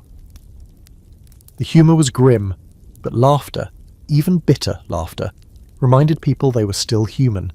Survivors later swore these jokes saved them more than soup ever did. You start noticing smaller mercies too. A thief who usually bullies everyone tosses a splinter of sausage to a sick man, pretending not to care. A woman in the sewing brigade stitches an extra patch on your trousers, her needle moving faster than the guard's gaze. Even a guard just once, turns his head while you slip a piece of birch bark into your pocket. These aren't revolutions, they're the flickers. But flickers mean fire somewhere. The scholarly debate here is fascinating. Do these small acts prove that humanity can survive anywhere, or are they just survival tactics dressed as kindness? Some historians argue they were strategies, ways to ensure reciprocity. Help now, get help later. Others insist they were genuine sparks of compassion, irrational gestures, in a place where rationality meant selfishness. Perhaps the truth doesn't matter. What matters is that they happened, and that men remembered them decades later with tears in their eyes. One day, while marching back from the forest, you stumble. Your legs lock, your chest heaves, and you're ready to collapse into the snow. The man next to you grips your elbow, steadying you. He doesn't speak, doesn't look at you, just keeps walking with your weight balanced on his arm until you find your rhythm again. No one notices, and that's the point. The gesture is invisible to the guards, invisible to history, but to you it's life. At night, lying on the plank, you realise something. Survival here isn't just about calories or boots or quotas, it's about these sparks. A shared crust, a whispered joke, a song hummed under breath. They don't change the gulag, but they change you. They remind you that even when stripped bare, numbered, beaten, you are still capable of giving, still capable of receiving. And in the silence before sleep, when the drafts whisper through the cracks and the stove exhales its last breath, you find yourself repeating one truth like a mantra. They can freeze the body, starve the stomach, erase the name, but they can't quite kill the flicker. And as long as it flickers, you're not gone yet. Seasons change in Siberia, not with gentle transitions, but with dramatic swings that feel like being hurled from one extreme to another. Winter dominates, of course, smothering the land for most of the year. Endless darkness blankets the camp, sun vanishing by mid-afternoon, leaving prisoners to trudge back from the work sites under a sky already ink black. Lamps swing from posts, halos of dim yellow struggling against the void, while the rest of the world dissolves into shadows and silence. Nights stretch so long you forget what daylight feels like. In this polar dark, the camp transforms. Roll call happens by torchlight, guards' faces glowing orange against the blue snow. The dogs seem larger, their eyes burning with reflected flames. You march to work, guided only by stars and the occasional beam of a guard's lantern. The line of prisoners more ghostly than human. Even the forest groans differently at night, branches snapping with a sound like distant gunfire. Sleep becomes a currency. Men lose sense of time, waking in pitch black and asking if it's morning or midnight. Historical fact: Gulag camps in the far north endured weeks where the sun barely rose, hovering like a weak lamp above the horizon. Work did not pause, quotas didn't shrink. Men laboured in near-constant twilight, eyes straining against gloom, bodies confused by the absence of rhythm. Survivors recalled the disorientation as worse than hunger. Time itself broke. Then suddenly, summer arrives, and it is its own torment. The snow melts into sucking mud that clings to boots and fills barracks with stink. The sun refuses to set, glaring 20 hours a day, bleaching sleep from your eyes. Men lie awake on bunks, staring at cracks of light slicing through shutters. Your body begs for rest, but the sky sneers. Not tonight, not tomorrow, maybe never. And with the heat comes the real plague. Mosquitoes. Swarms rise from every swamp and puddle. Black clouds that descend on bare skin until you're nothing but welts and blood. They crawl into ears, noses, even mouths, if you're unlucky enough to fall asleep without covering your face. Prisoners march to work flailing, scratching, swearing under their breath. Guards laugh at the spectacle. An army of skeletons fighting insects with more desperation than they fight hunger. Quirky fact, some prisoners swore that smearing themselves with mud helped, turning skin into a second crust. Others burned damp branches to create thick smoke, standing in the choking haze just to get a moment's peace. There were tales of men tying grass around their heads like veils, creating primitive nets. Nothing worked for long. The joke became that the mosquitoes were part of Stalin's guard corps, unpaid but effective. The extremes warp your sense of reality. In winter, you pray for warmth, even if it means thaw and mud. In summer, you beg for frost, even if it means numb toes. You realise Siberia is never merciful. It only shifts the method of torment. Cold, darkness, light, insects. It doesn't matter. Survival demands constant adjustment. Scholars still debate which season was deadlier. Winter killed through exposure and frostbite, summer through exhaustion, disease and infections from insect bites that festered in filth. Some survivors insisted winter was kinder. At least you could freeze quickly. Others argued the endless buzzing of summer was its own psychological execution, grinding sanity away night after night. The debate is academic. Both seasons took their share of lives. You remember one night in midsummer, lying on your bunk, too hot to breathe under your blanket, too vulnerable to lie uncovered. The barracks hums like a hive, dozens of men slapping their skin in syncopated rhythm. Someone starts humming along, turning the slaps into percussion, and soon the barracks is half music, half torture. You laugh, delirious, swatting at your own arms in time, until the guard shouts for silence and the room collapses back into buzzing misery. And in winter again, when the dark returns, you find yourself almost nostalgic for the mosquitoes. Almost. Because the silence of snow, the black sky pressing down, the ache in your bones as frost needles its way into every seam, that surmillance is heavier than any insect swarm. Siberia gives you no favourite season, it only asks which poison you'd like today. By now you've realised the camp is not just about labour and punishment, it's also an economy, a living black market stitched together from scraps and hunger. The official system is simple. Work, earn rations, survive. But the unofficial system hums louder, more intricate, more human. Bread, tobacco, boots, cloth, even Balu words, everything is currency. You live in a bazaar where no stalls exist, only bunks and whispers. The Blatny rule this economy, of course. They swagger with cigarettes tucked behind ears, trading them for bread or favours. A single cigarette might buy an extra ladle of soup, or a night of protection, or even a pawned spoon. The criminals hoard, redistribute, tax. It's less barter, more organised a crime syndicate. They keep ledgers in their heads sharper than the guards' paper books, and woe to anyone who forgets a debt. Historical fact. Gulag economies ran on a system of barter so strong that cigarettes, bread and clothing circulated like coins. Some camps even had prison money issued on slips of paper, but those were useless compared to real currency. Food. Bread was the ruble of Siberia. One slice could buy you a patch for your trousers, half a slice could rent a warmer bunk for the night.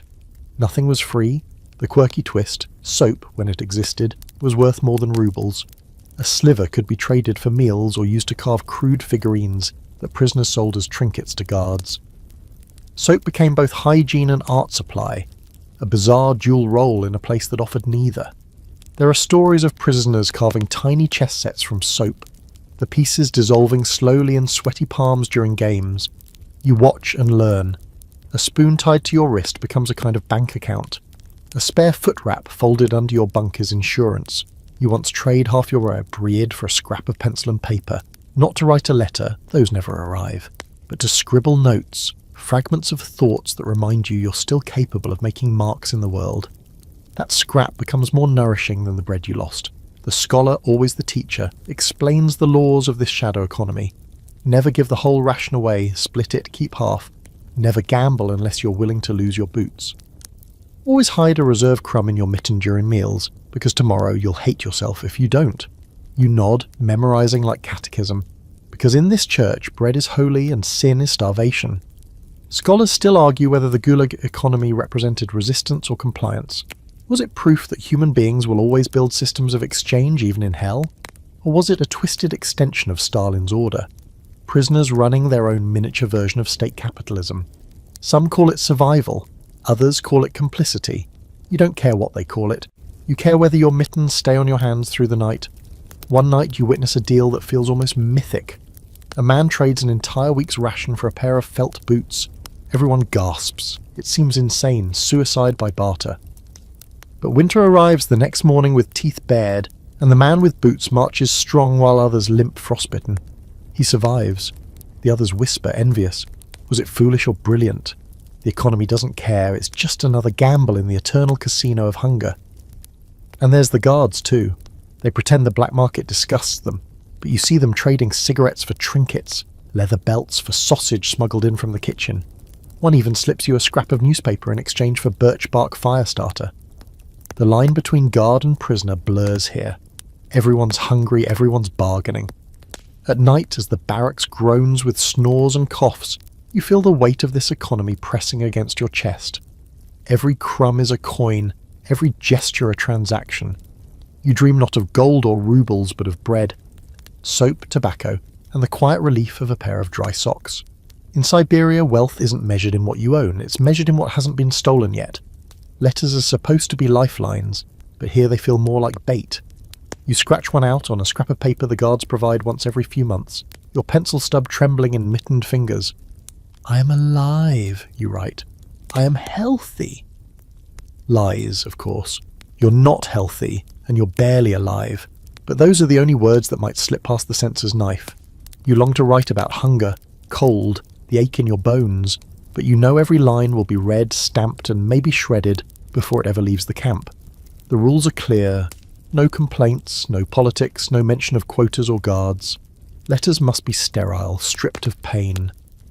They become strange poems of absence. The weather is cold, but I am well. How is your health? I think of you often. You read them back and almost laugh. They sound like postcards from some frosty vacation instead of dispatches from hell. Historical fact: Gulag letters were censored with brutal efficiency. Guards opened every envelope, blacked out words with heavy ink, or simply discarded anything deemed suspicious.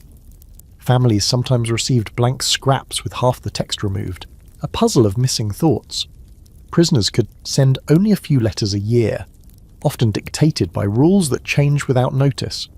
The quirky detail: some prisoners became experts at Aesopian language, writing hidden messages through code, double meanings, or shared family jokes that censors wouldn't catch. A line about our neighbour's rooster might mean the guard with the dog. A mention of my coat is warm could mean I am freezing to death. Families sometimes crack the codes, other times they remained puzzles no one could solve. You wait weeks, months, for a reply. When it finally arrives, the barracks gathers around you like it's Christmas morning. The paper is thin, the handwriting shaky but familiar. Your wife, or sister, or father, whoever still remembers you, writes, "We miss you, we pray for you. Come home soon." You trace the letters with your finger until the paper nearly tears. The words glow hotter than soup, richer than bread. For a night, you feel less erased, but many letters never come. You see men waiting, always waiting, asking at roll call if mail has arrived. Guards shrug, laugh, or wave them off. Weeks stretch into years. Some prisoners stop asking. They say nothing, but you watch their eyes dull, as if hope itself has been censored. The scholarly debate here is sharp. Were letters tools of control, designed to string men along with false connection? Or did they genuinely matter? Small threads of humanity smuggled through the cracks. Some survivors said letters kept them alive, proof that someone still knew their name. Others confessed that silence killed them faster than cold, that waiting for words that never came was worse than no hope at all.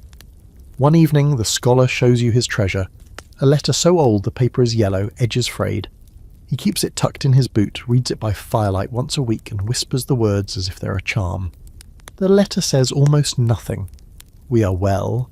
The garden grows. The neighbour's cow is sick, but he holds it like scripture. This is my village, he tells you after folded in paper. You wonder what will happen if no letters ever reach you.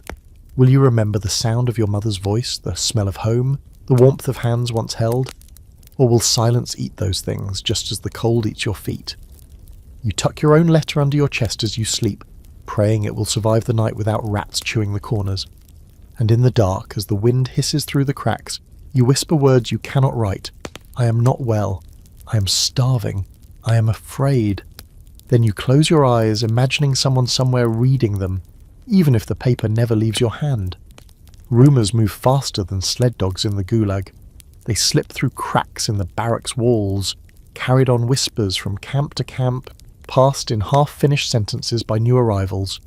Most are nonsense, stories invented to dull the hunger or make sense of the senseless. But every so often, one rumour sparks like lightning and leaves everyone stunned in silence. The biggest of them all arrives one morning when a prisoner leans across the work line and mutters, "Stalin is dead." The words hit harder than any rifle butt. For a moment, axes stop mid-swing, picks hang in the air, horses snort impatiently. The silence is terrifying. You expect guards to explode in rage, to beat the rumour out of existence, but they don't. They just glance at each other, confused, uneasy. And that's when you realise this might not be a joke. Something has shifted beyond the barbed wire. Historical fact: Joseph Stalin died on March 5th, 1953. His death sent shockwaves through the Gulag system, where millions languished under sentences tied directly to his regime. News filtered in unevenly. Some camps knew within days, others weeks later. Guards themselves often didn't know what to do, caught between loyalty to the old man and fear of the future. The quirky detail: prisoners celebrated in strange, dangerous ways. Some whispered toasts over watery soup. Others dared to sing half-forbidden songs. In one camp, a prisoner reportedly carved 1953 into the barrack wall and kissed the numbers like they were holy icons. At the same time, fear lingered. Was this a trick? Was Stalin truly dead, or was the rumour planted to test loyalty? In your camp, the news spreads like fire through dry pine. Whispers become speculation. Will there be amnesty? Will the camps open? Some insist Beria, Stalin's feared secret police chief, will free everyone to buy favour. Others say nothing will change. Systems this vast don't crumble overnight. The debates grow heated, men's eyes shining, with desperate hope they swore they'd buried years ago. Scholars still debate the psychological effect of Stalin's death in the Gulag. Some memoirs describe it as a turning point, when despair cracked open just enough to let in light. Others argue it was crueler, sparking hope that took years to be realised. Amnesty waves did come, but slowly, unevenly, leaving many to rot for years longer. For every man freed, another died still waiting. That night, the barracks feels electric. Men whisper of Moscow funerals, of crowds weeping in the streets, of statues draped in black.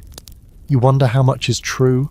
Maybe Stalin lies in a coffin right now, face waxy under glass. Maybe crowds chant his name even as you curse it. The paradox twists your stomach. Outside, grief. Inside, trembling joy. A thief, usually loud and cruel, sits quietly sharpening the knife. If he's really gone, he mutters, the rules change. No one answers. You're all too busy listening to the wind, half expecting it to carry a new order through the fence. Days pass. Nothing changes, and yet everything feels different.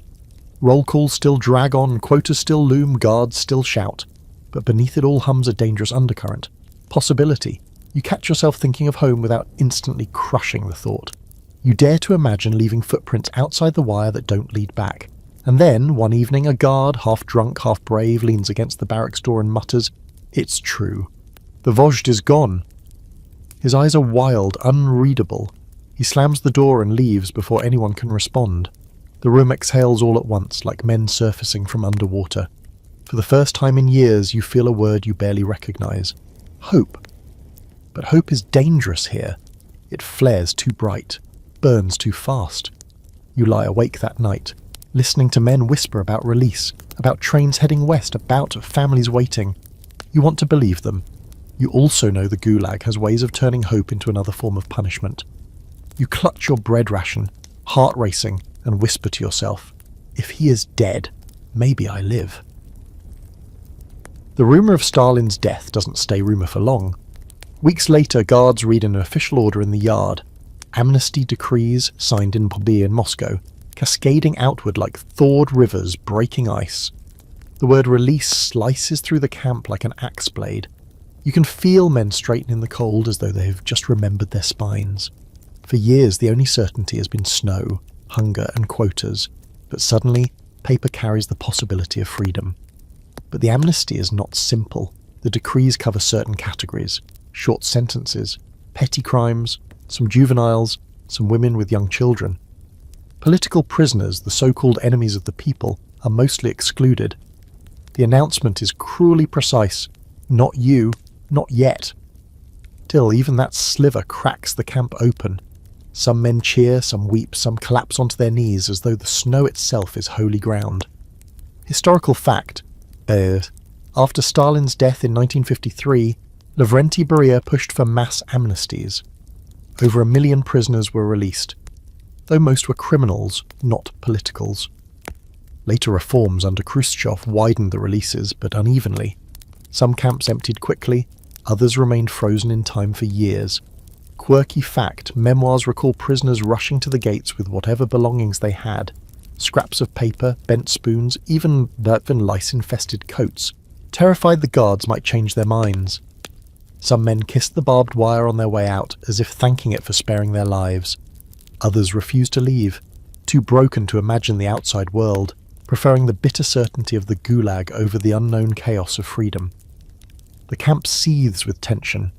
Those chosen for amnesty are treated like walking miracles, envied and resented in equal measure. They pack their meagre possessions, exchange clumsy farewells, and shuffle toward the gate under guard escort.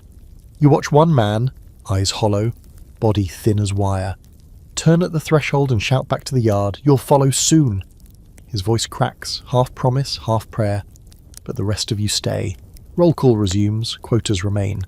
Work brigades march into the forest as if nothing has changed, and yet everything has. You feel it in the way men whisper again about home, about trains, about bread not measured in grams. Even those who know their sentences won't be lifted cling to the idea that the ice is finally cracking. Scholars debate the amnesty wave's meaning. Some call them the true beginning of the Gulag's decline, the moment the machinery began to sputter. Others argue they were pragmatic, not moral. Moscow needed labourers free to rebuild cities, criminals released to ease overcrowding. Politics dressed up as compassion. Either way, the effect inside the wire was explosive.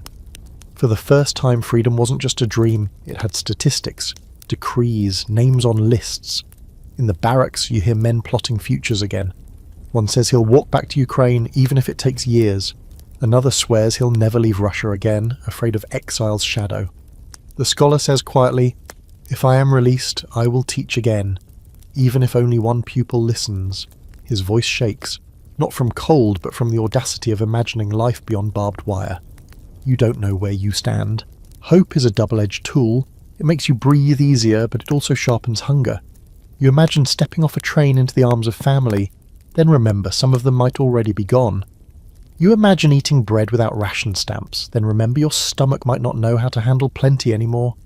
Freedom itself feels like another kind of gamble. The next morning, the guards call names. A handful of prisoners step forward, stunned, blinking like men in a dream. You watch them walk toward the gate, snow crunching under their boots, and you realise something terrifying. You envy them, but you also fear being one of them. After years of surviving inside, can you survive outside? The question gnaws at you as deeply as hunger ever did.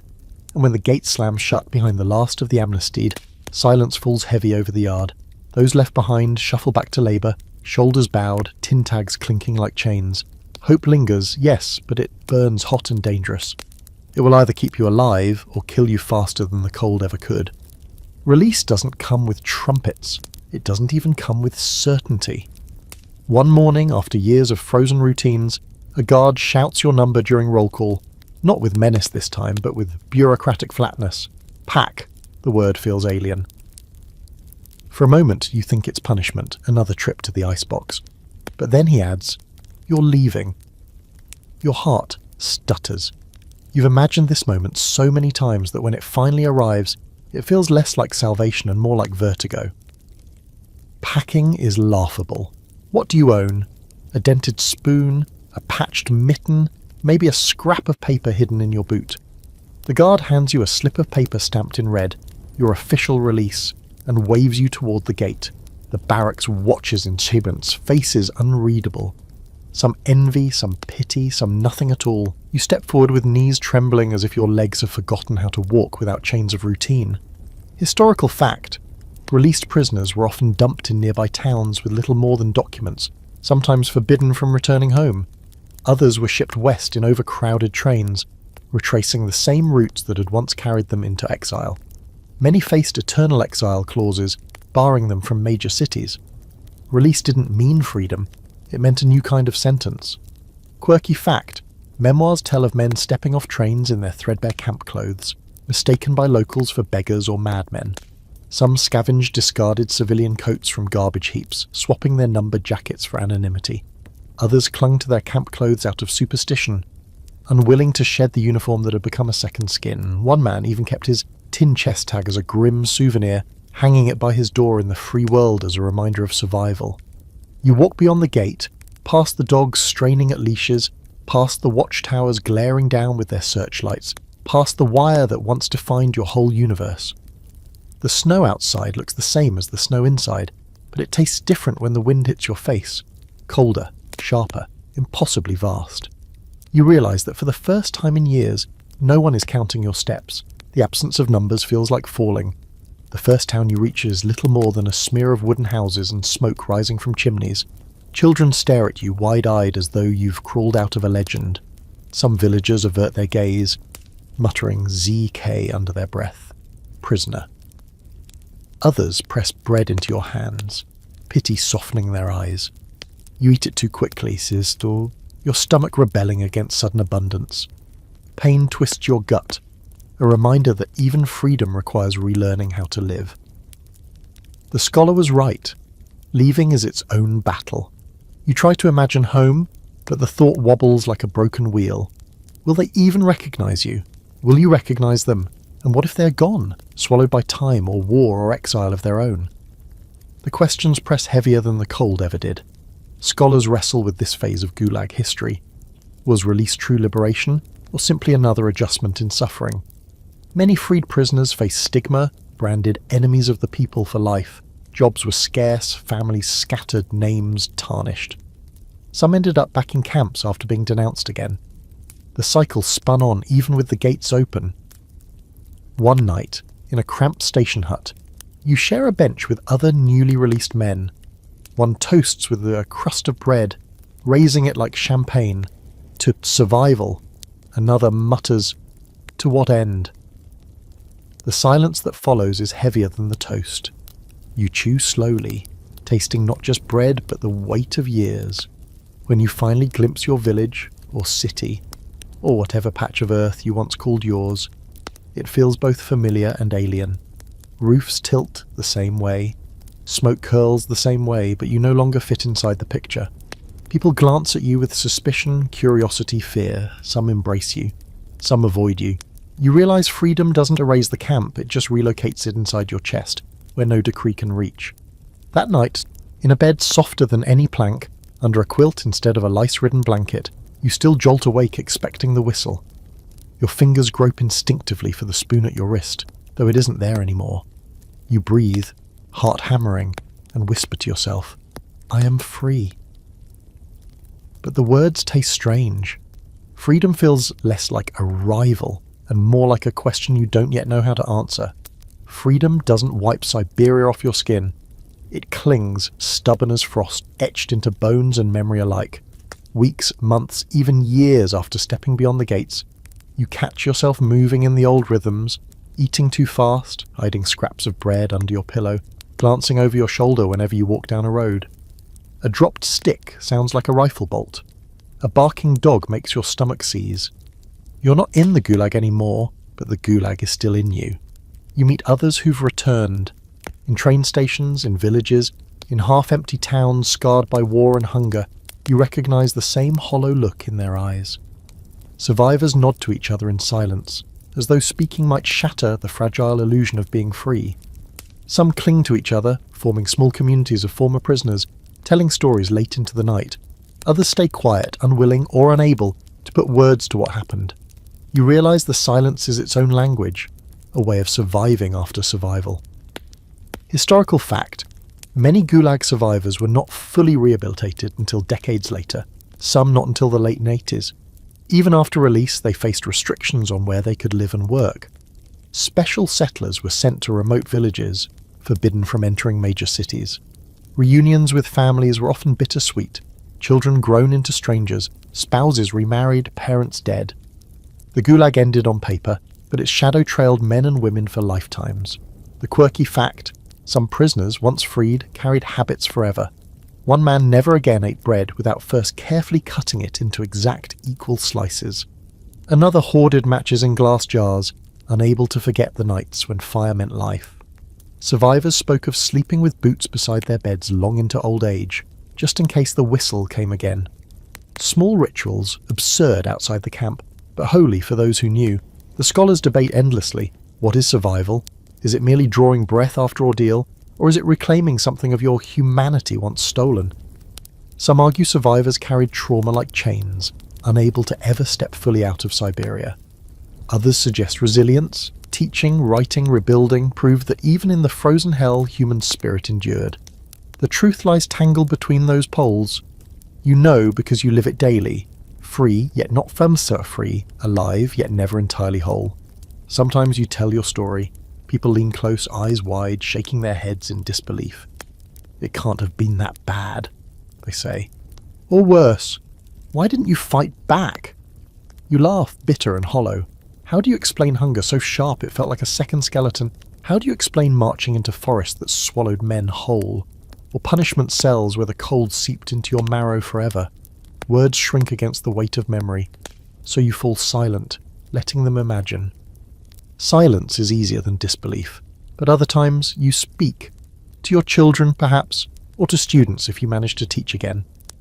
You tell them about bread the size of your palm, about songs hummed under blankets, about the man who shared half his ration though he was starving too. You tell them about snow that glowed under starlight and mosquitoes that swarmed like armies.